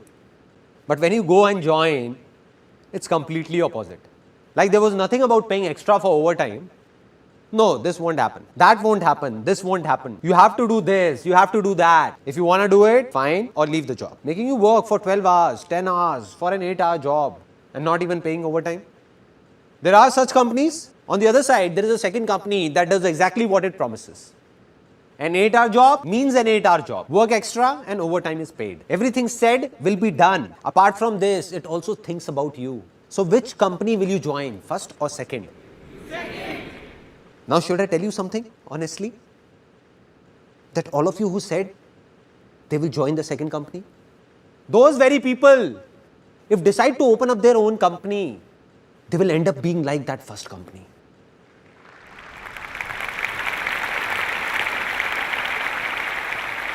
They'll forget about it. Now when they will have their own company, they'll wish to get an employee worth 8,000 for just 5,000. What are we doing, man? What are we doing? There are 2 kinds of people in this world. Those who believe in sharing and those who don't. Now the ones who don't will today or tomorrow have their hands and legs cut. There will be a stage when everyone will leave them and go away to join those people who believe in sharing by their heart. Today they have 2 hands. Gradually they will have 4 hands. 10 hands, then 100 hands, and then thousands. A day will come when he will have countless hands, and that day, success will be a very small word. It will be a miracle. Miracle.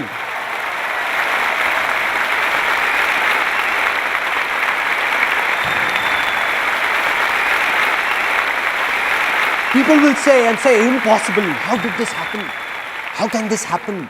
How did this happen? How can he in such less time? How can he do it? How can? It's simple, man. He knows about sharing and you don't. The day you do, your life will also be full of miracles. Everywhere.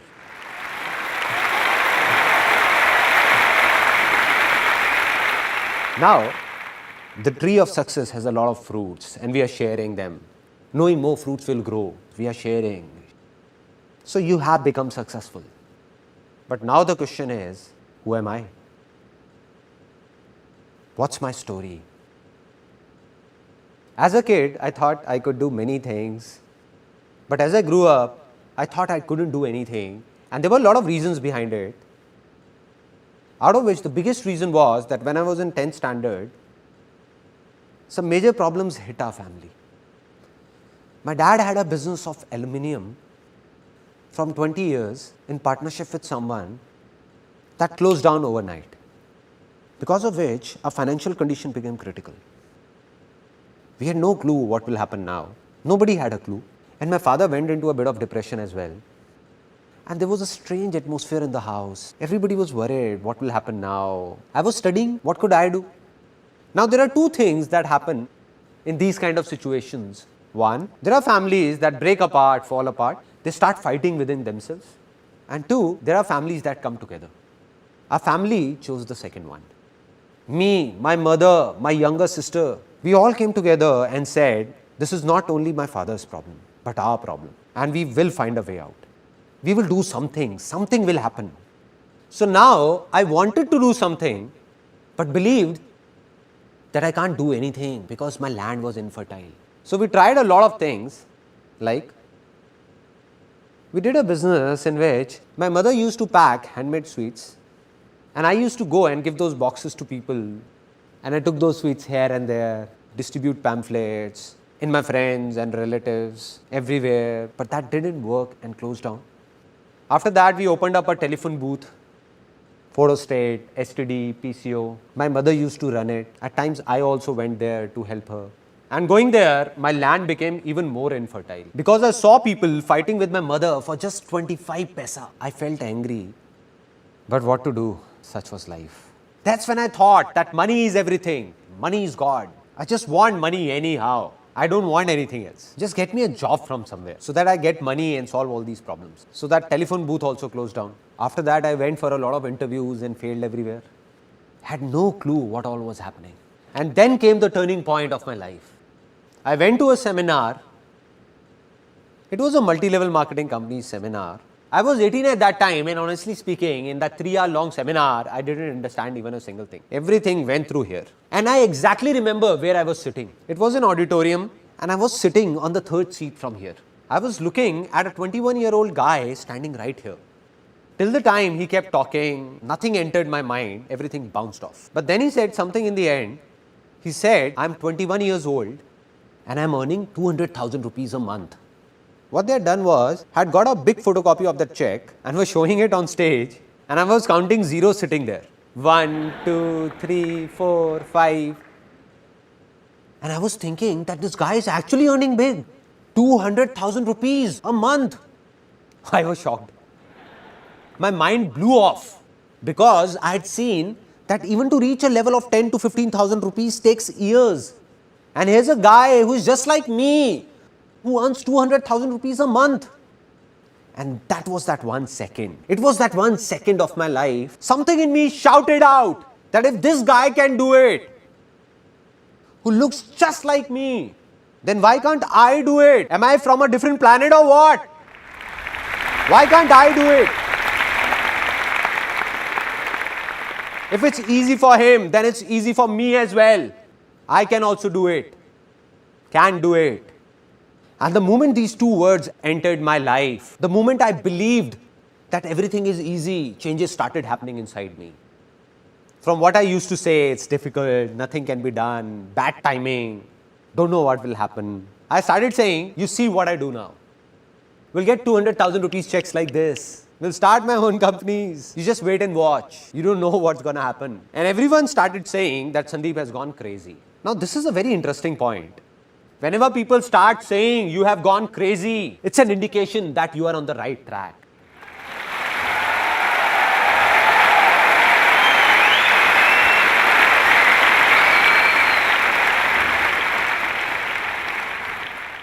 A tinge of craziness is a must. And that's what happened. I became crazy, started saying strange things. I started feeling from within, it's easy. Land became fertile. 1 step complete. Now the second step, to discover what to do. Now there were 2 voices, outer voice and inner voice.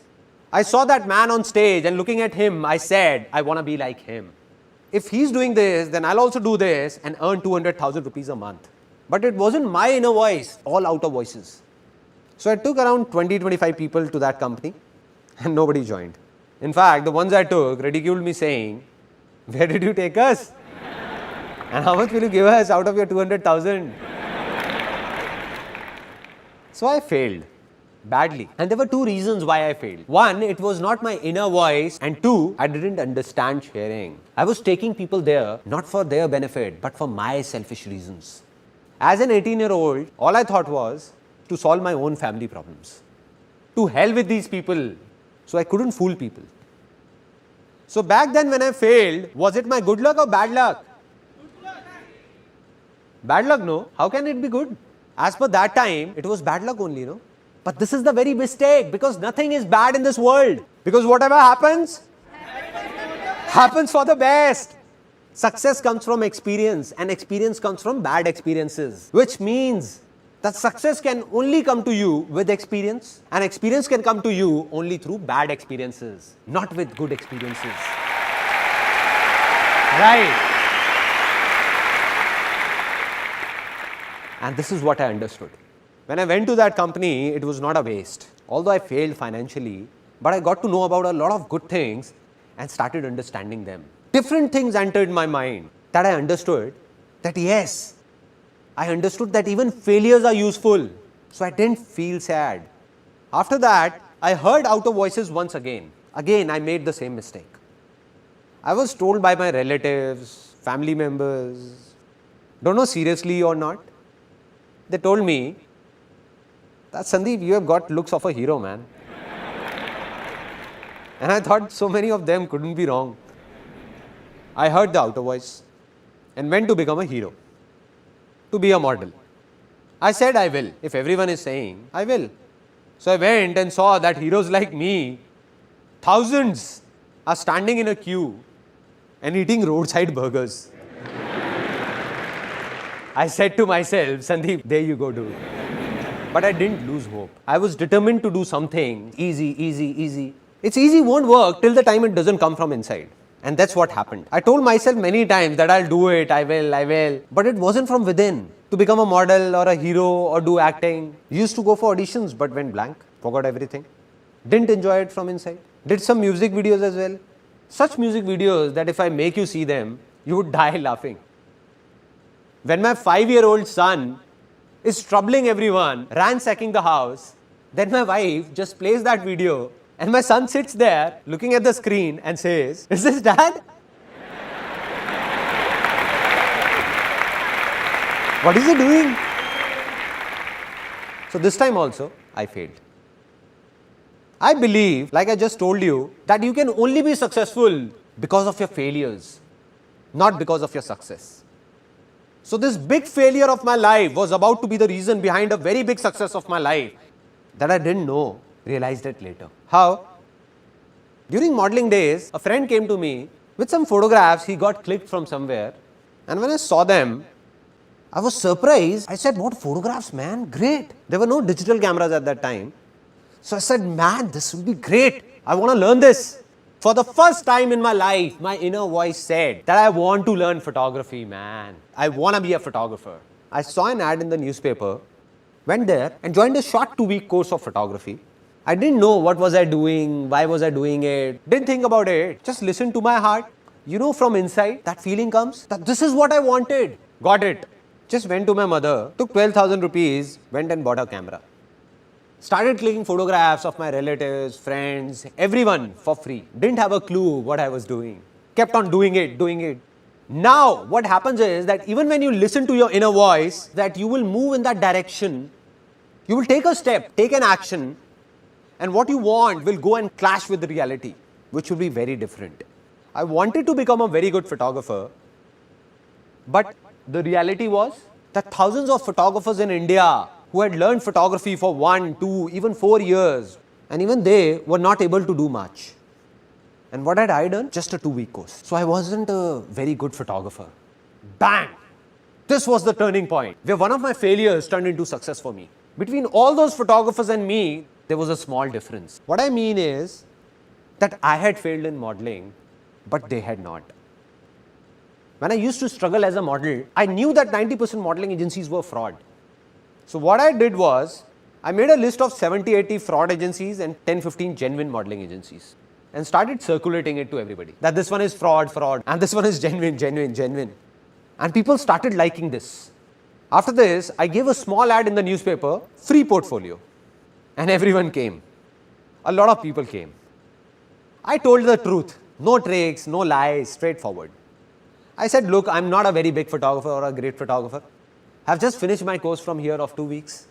So one option is that you get your own film roll, get the processing done, and your cost will be this much, 3,000 rupees. Or the second option is that I do everything for you. Now, if I go to any wholesale market, so the same film roll you get for 150 rupees, I get it for 50 rupees. And in this complete exercise, I'll get 1,500 rupees. So I said, we can do it as you wish, that way or this way. So they said, we don't have any problem, you only do it. We'll be spending the same amount. See, this is what I've always believed, and will always believe that if you want to do anything in life, tell the truth. Don't confuse anyone.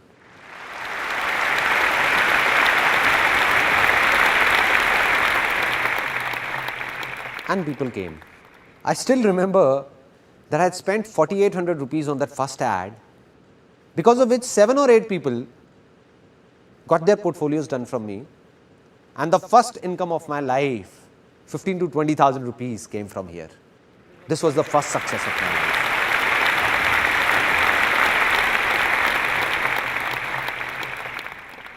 Now, the second big failure of my life. A guy came to me and said that let's do an event together. Let's do a New Year party. They are in fashion these days. Everybody's doing it. Now my inner voice said that I wanted to do an event for a long time. I said, okay, I'll do it with you. No worries. It's just that I don't have the money on me. He said, you don't worry about the money. I'll take care of that. You just execute it. I said, okay, it's a deal. I'll work for a month, organize the party and do everything. Investment will be yours and we will share the profit equally. He said, okay, done. He gave me 15,000 rupees and I distributed those 15,000 rupees to everyone. I paid to the banquet guy, the DJ, caterer, all of them knew me. I went myself and paid some advance to the printer, got the prints made like stickers, posters, went to some universities and put them around like banners and all. Now the problem occurred when just 3 days before the event, that guy came to me and said that I can't give you any more money. I said, but we have to give the money because I have to make all the payments or else they know me and will catch hold of me only. He said, it's your problem, drop the event. I said, no. So then I arranged the money from somewhere, borrowing it from my friends, 5,000 from here, 2,000 from there. I collected all this money and made all the payments. The event was executed and it was a big success. It was the night of 31st December 1999. This event was named Disc 2000. The new era of 2000 was about to begin. All the money was inside a bag. I went to that guy and said, okay man, let's do one thing. Let's calculate how much you and me spent and divide the profit equally. He said, what calculation? Which money? He just took that bag and went away with his friends. Since that day, I haven't seen him around in my entire life. What would have a normal human being and not an alien done in such a situation? In such a condition? Would have cried, become worried? I felt happy because somewhere inside I believed that life's experiences come from bad experiences, and I felt happy and said, wow man, this is it. Such a bad experience. What else could be worse than this? I felt happy. And my mother, who is sitting here, would remember when I came back home at 1:30, I put the music on full volume in my room, on full volume, and started dancing alone. Dancing. My parents came in and said, what's up son? Seems like your event was a hit. I said, don't ask how big a hit. Just don't ask. And when I told them that this is what happened, I got a lecture for 30 minutes. They said, you are very innocent, dumb. You trust anyone easily. Anybody can make a fool out of you. And why do you believe in what anybody says? I said, no. There must be a reason behind this failure. Maybe today I'm not getting it, but someday I will. And the day I'll get it, life will change for sure.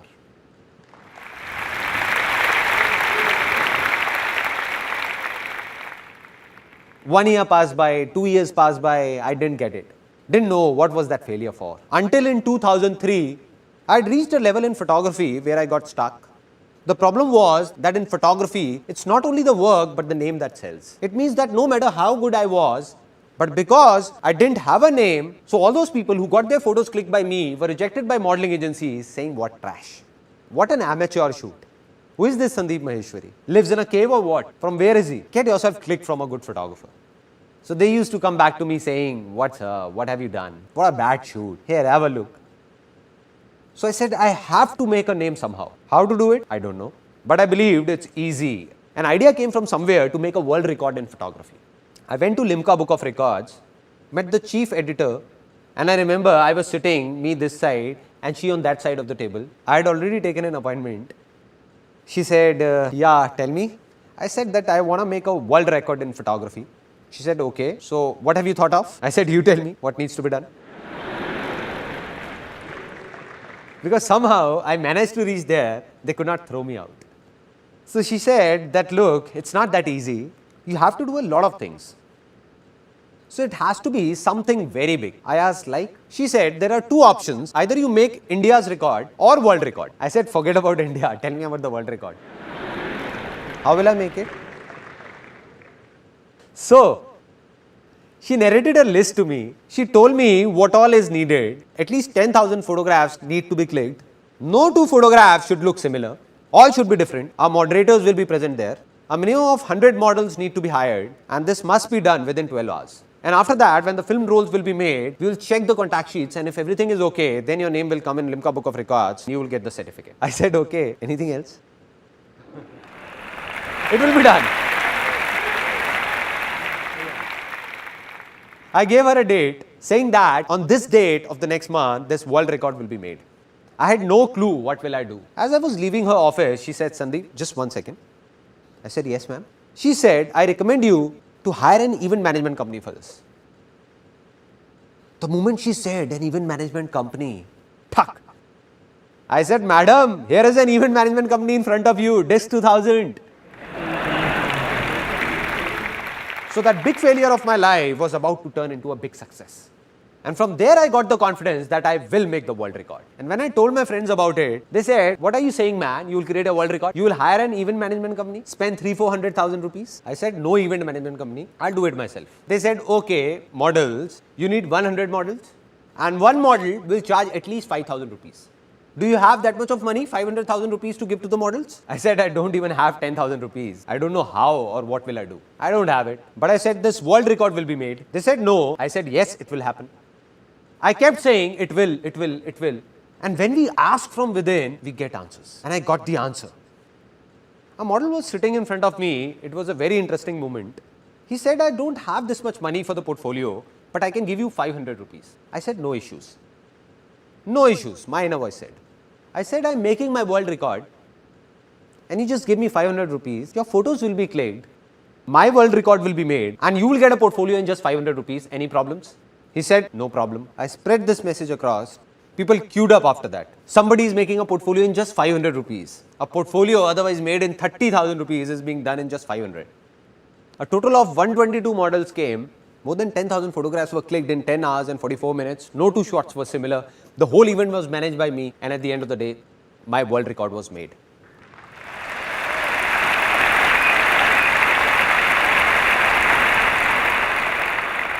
Now I'll show you the biggest failure of my life. I'll not tell you about it, rather show it to you.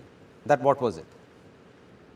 At the age of 21, after I made the world record, it came to my mind that I want to write a book on marketing. And I was a college dropout. I left college in third year. Now I went to the publishers that this is how I have written a book on marketing and I want you to publish it. So they used to talk very formally saying, yeah, have a seat. So where have you done your MBA from? I said, listen, I have no MBA. I am a college dropout. So they said, no, this is not the way. We can't publish it. And all the publishers refused wherever I went. But I said, I'll do it myself. I will publish this book, come what may. I got it published, and here's that book right in front of you that I wrote at the age of 21 on marketing. Now, what is so special about this book? It's written on it that it's one of the most unusual books in the world, one of the strangest. Why? Because almost all the books in English open this way, like this. But this one opens from here. This is the first page of this book. This is the second one. This is the third. This is the fourth one, and this is the fifth. So it's a reversed book. A reversed book. Reversed. The word spread that a photographer has written a reversed book. People talk about doing something out of the box, something different. I think it's all pointless. You hang yourself upside down from a tree and say it's different. It's pointless, no? There has to be a reason. So the reason why this book is reversed was written on the first page at that time. And the reason was, a big reason, if you can't even change the way you read, how can you change the way you think?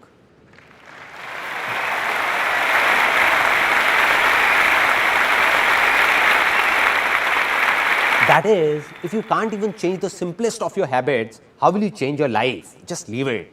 This book is not meant for you. And that's what happened. People took it seriously. They said, okay, if you don't want us to read it, so be it.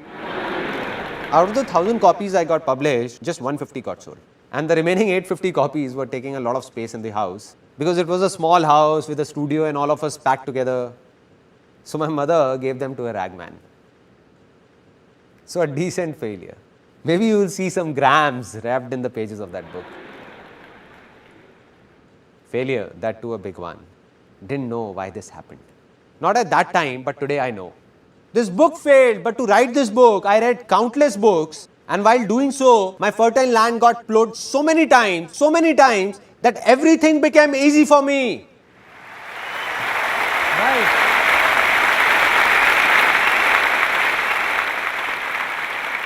So today, everything I am is because of my failures. Now, final points. That from where did the biggest success of my life come? In the world of modeling, we were the only agency that got a declaration signed from people that said there is no guarantee of work. We'll make your portfolio, give it to the agencies. If you're lucky, you will get work or else not. And being truthful and honest, we became one of the biggest agencies of Delhi.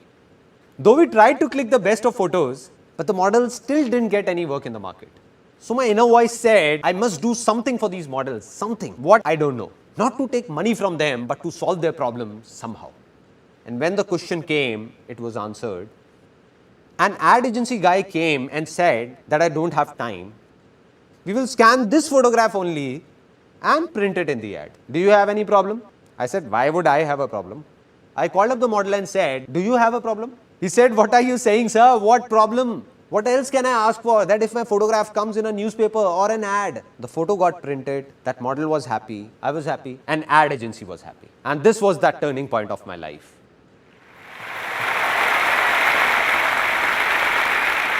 That's when the calling came that this is what I want to do and this is what I did. I'll explain it to you in brief that all the ads around you that you see in newspapers, magazines or hoardings, almost all the brands in India, the photographs seen in them are ours. Those companies buy them from us.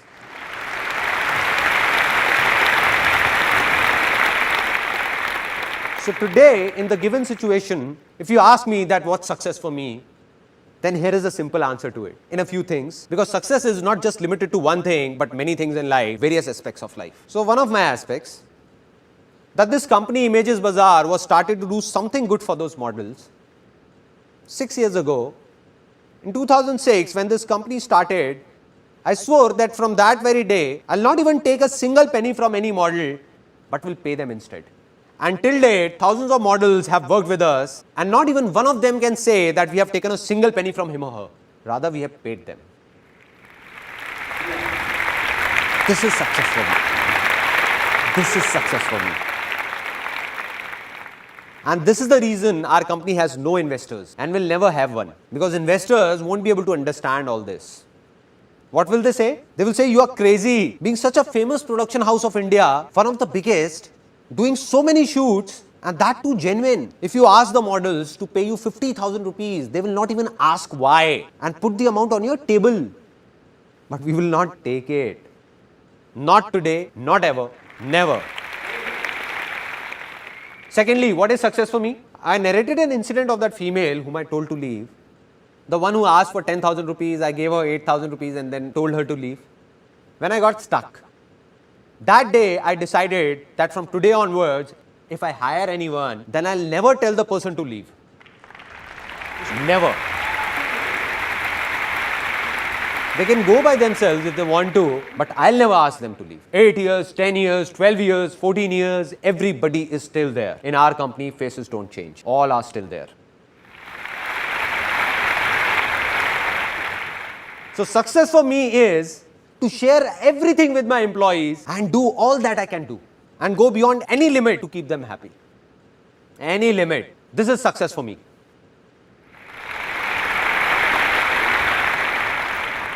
If you ask me that what do I believe today, am I successful or not? I look straight into your eyes and say, yes, I am successful.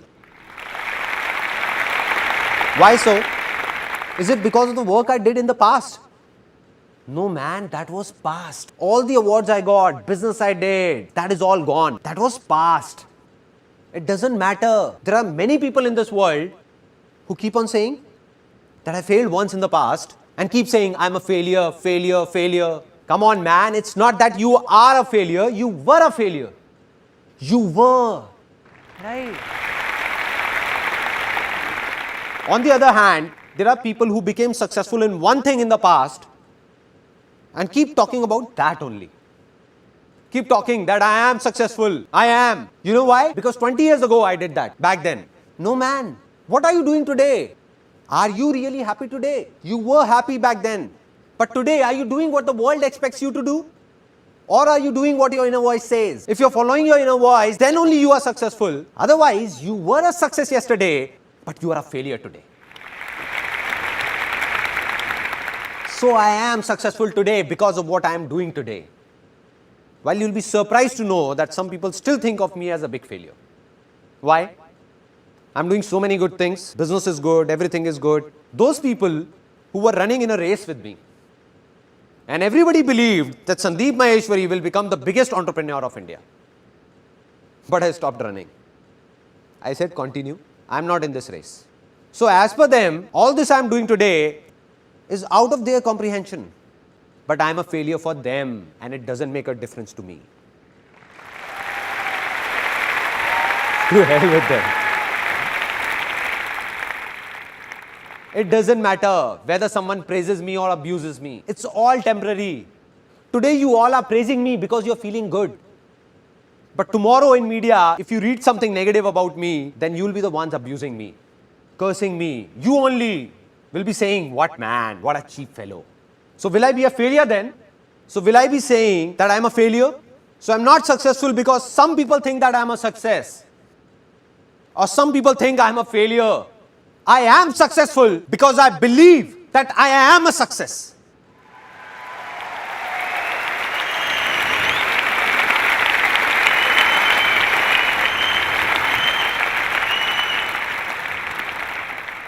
Yesterday I met one of my friends and he was asking that from where do I get the inspiration of doing all this? From where? It all started when I was 12 or 13. My grandmom used to narrate a story to me and I liked it so much that I listened to it daily and cried daily.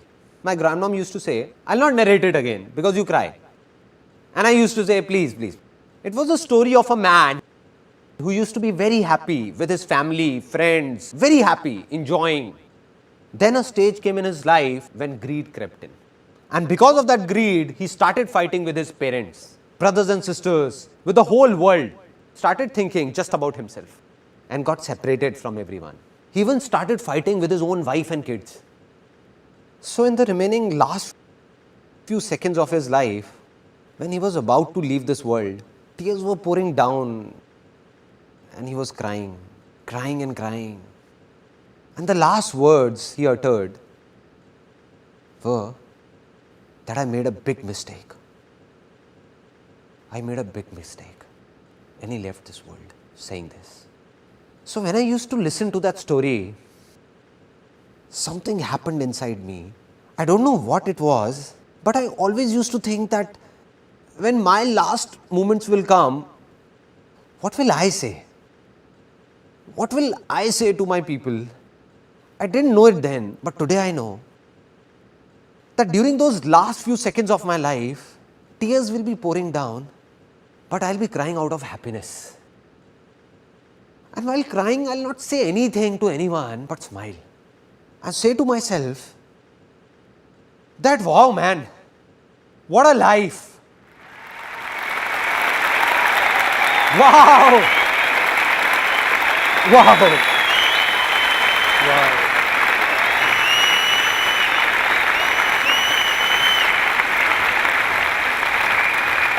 This is life. This is life. I did it. Saying this within me only, not saying anything to anyone, no regrets whatsoever. Now, the final moment of this seminar. I told you in the beginning of this seminar that I don't want anything from you and will never talk about my benefit. I lied to you. I'll ask for something. Won't let you go like this. I'm going to ask for something. So I'm going to ask for something from you from the bottom of my heart. If possible, give it or else don't. So I fold my hands and request you all that today all of you have a hunger to do something, to become someone that has brought you here. But a day will come in your life when you will have much more than you need. That day, if you find someone with a hunger, just be of a little help to that person. That's it.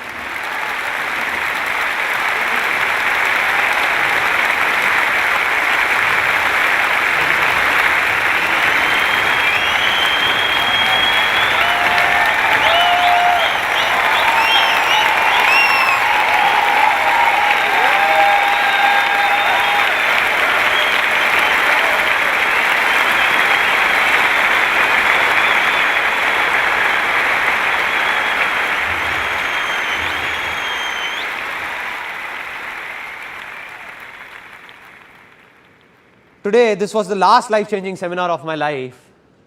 One thing is ending here, but another thing is taking off. I'm gonna keep recording all my experiences one by one in videos, record them. Today I told you it's easy. So why is it easy? In every situation of my life, how did I make the smallest of problems and the most complicated problems easy for myself? I'll tell you all in those videos. I'll open up everything. I just open it up, my heart, my mind, so that tomorrow if someone will need to know something or do something, he will just go to that place and will do whatever he wants to do for free.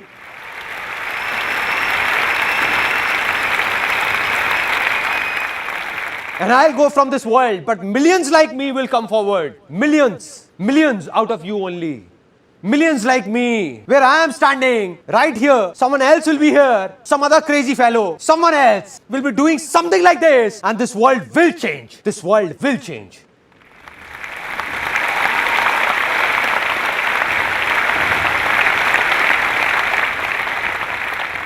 Today, I can say that my life's mission is fulfilled. And even if God comes and says, it's over, then I'll say, let's go. Anyway, you say, I did what I wanted to do. Did it. Till today, millions of people have attended my seminars. And if I continued further, another few million would have seen it. But now it's video recording. This video recording that's going on will be watched by billions in near future. Out of them, a few people will be there whose conscience will call out, not from here, but from here, that I have to share with those people who need me. And the day this happens,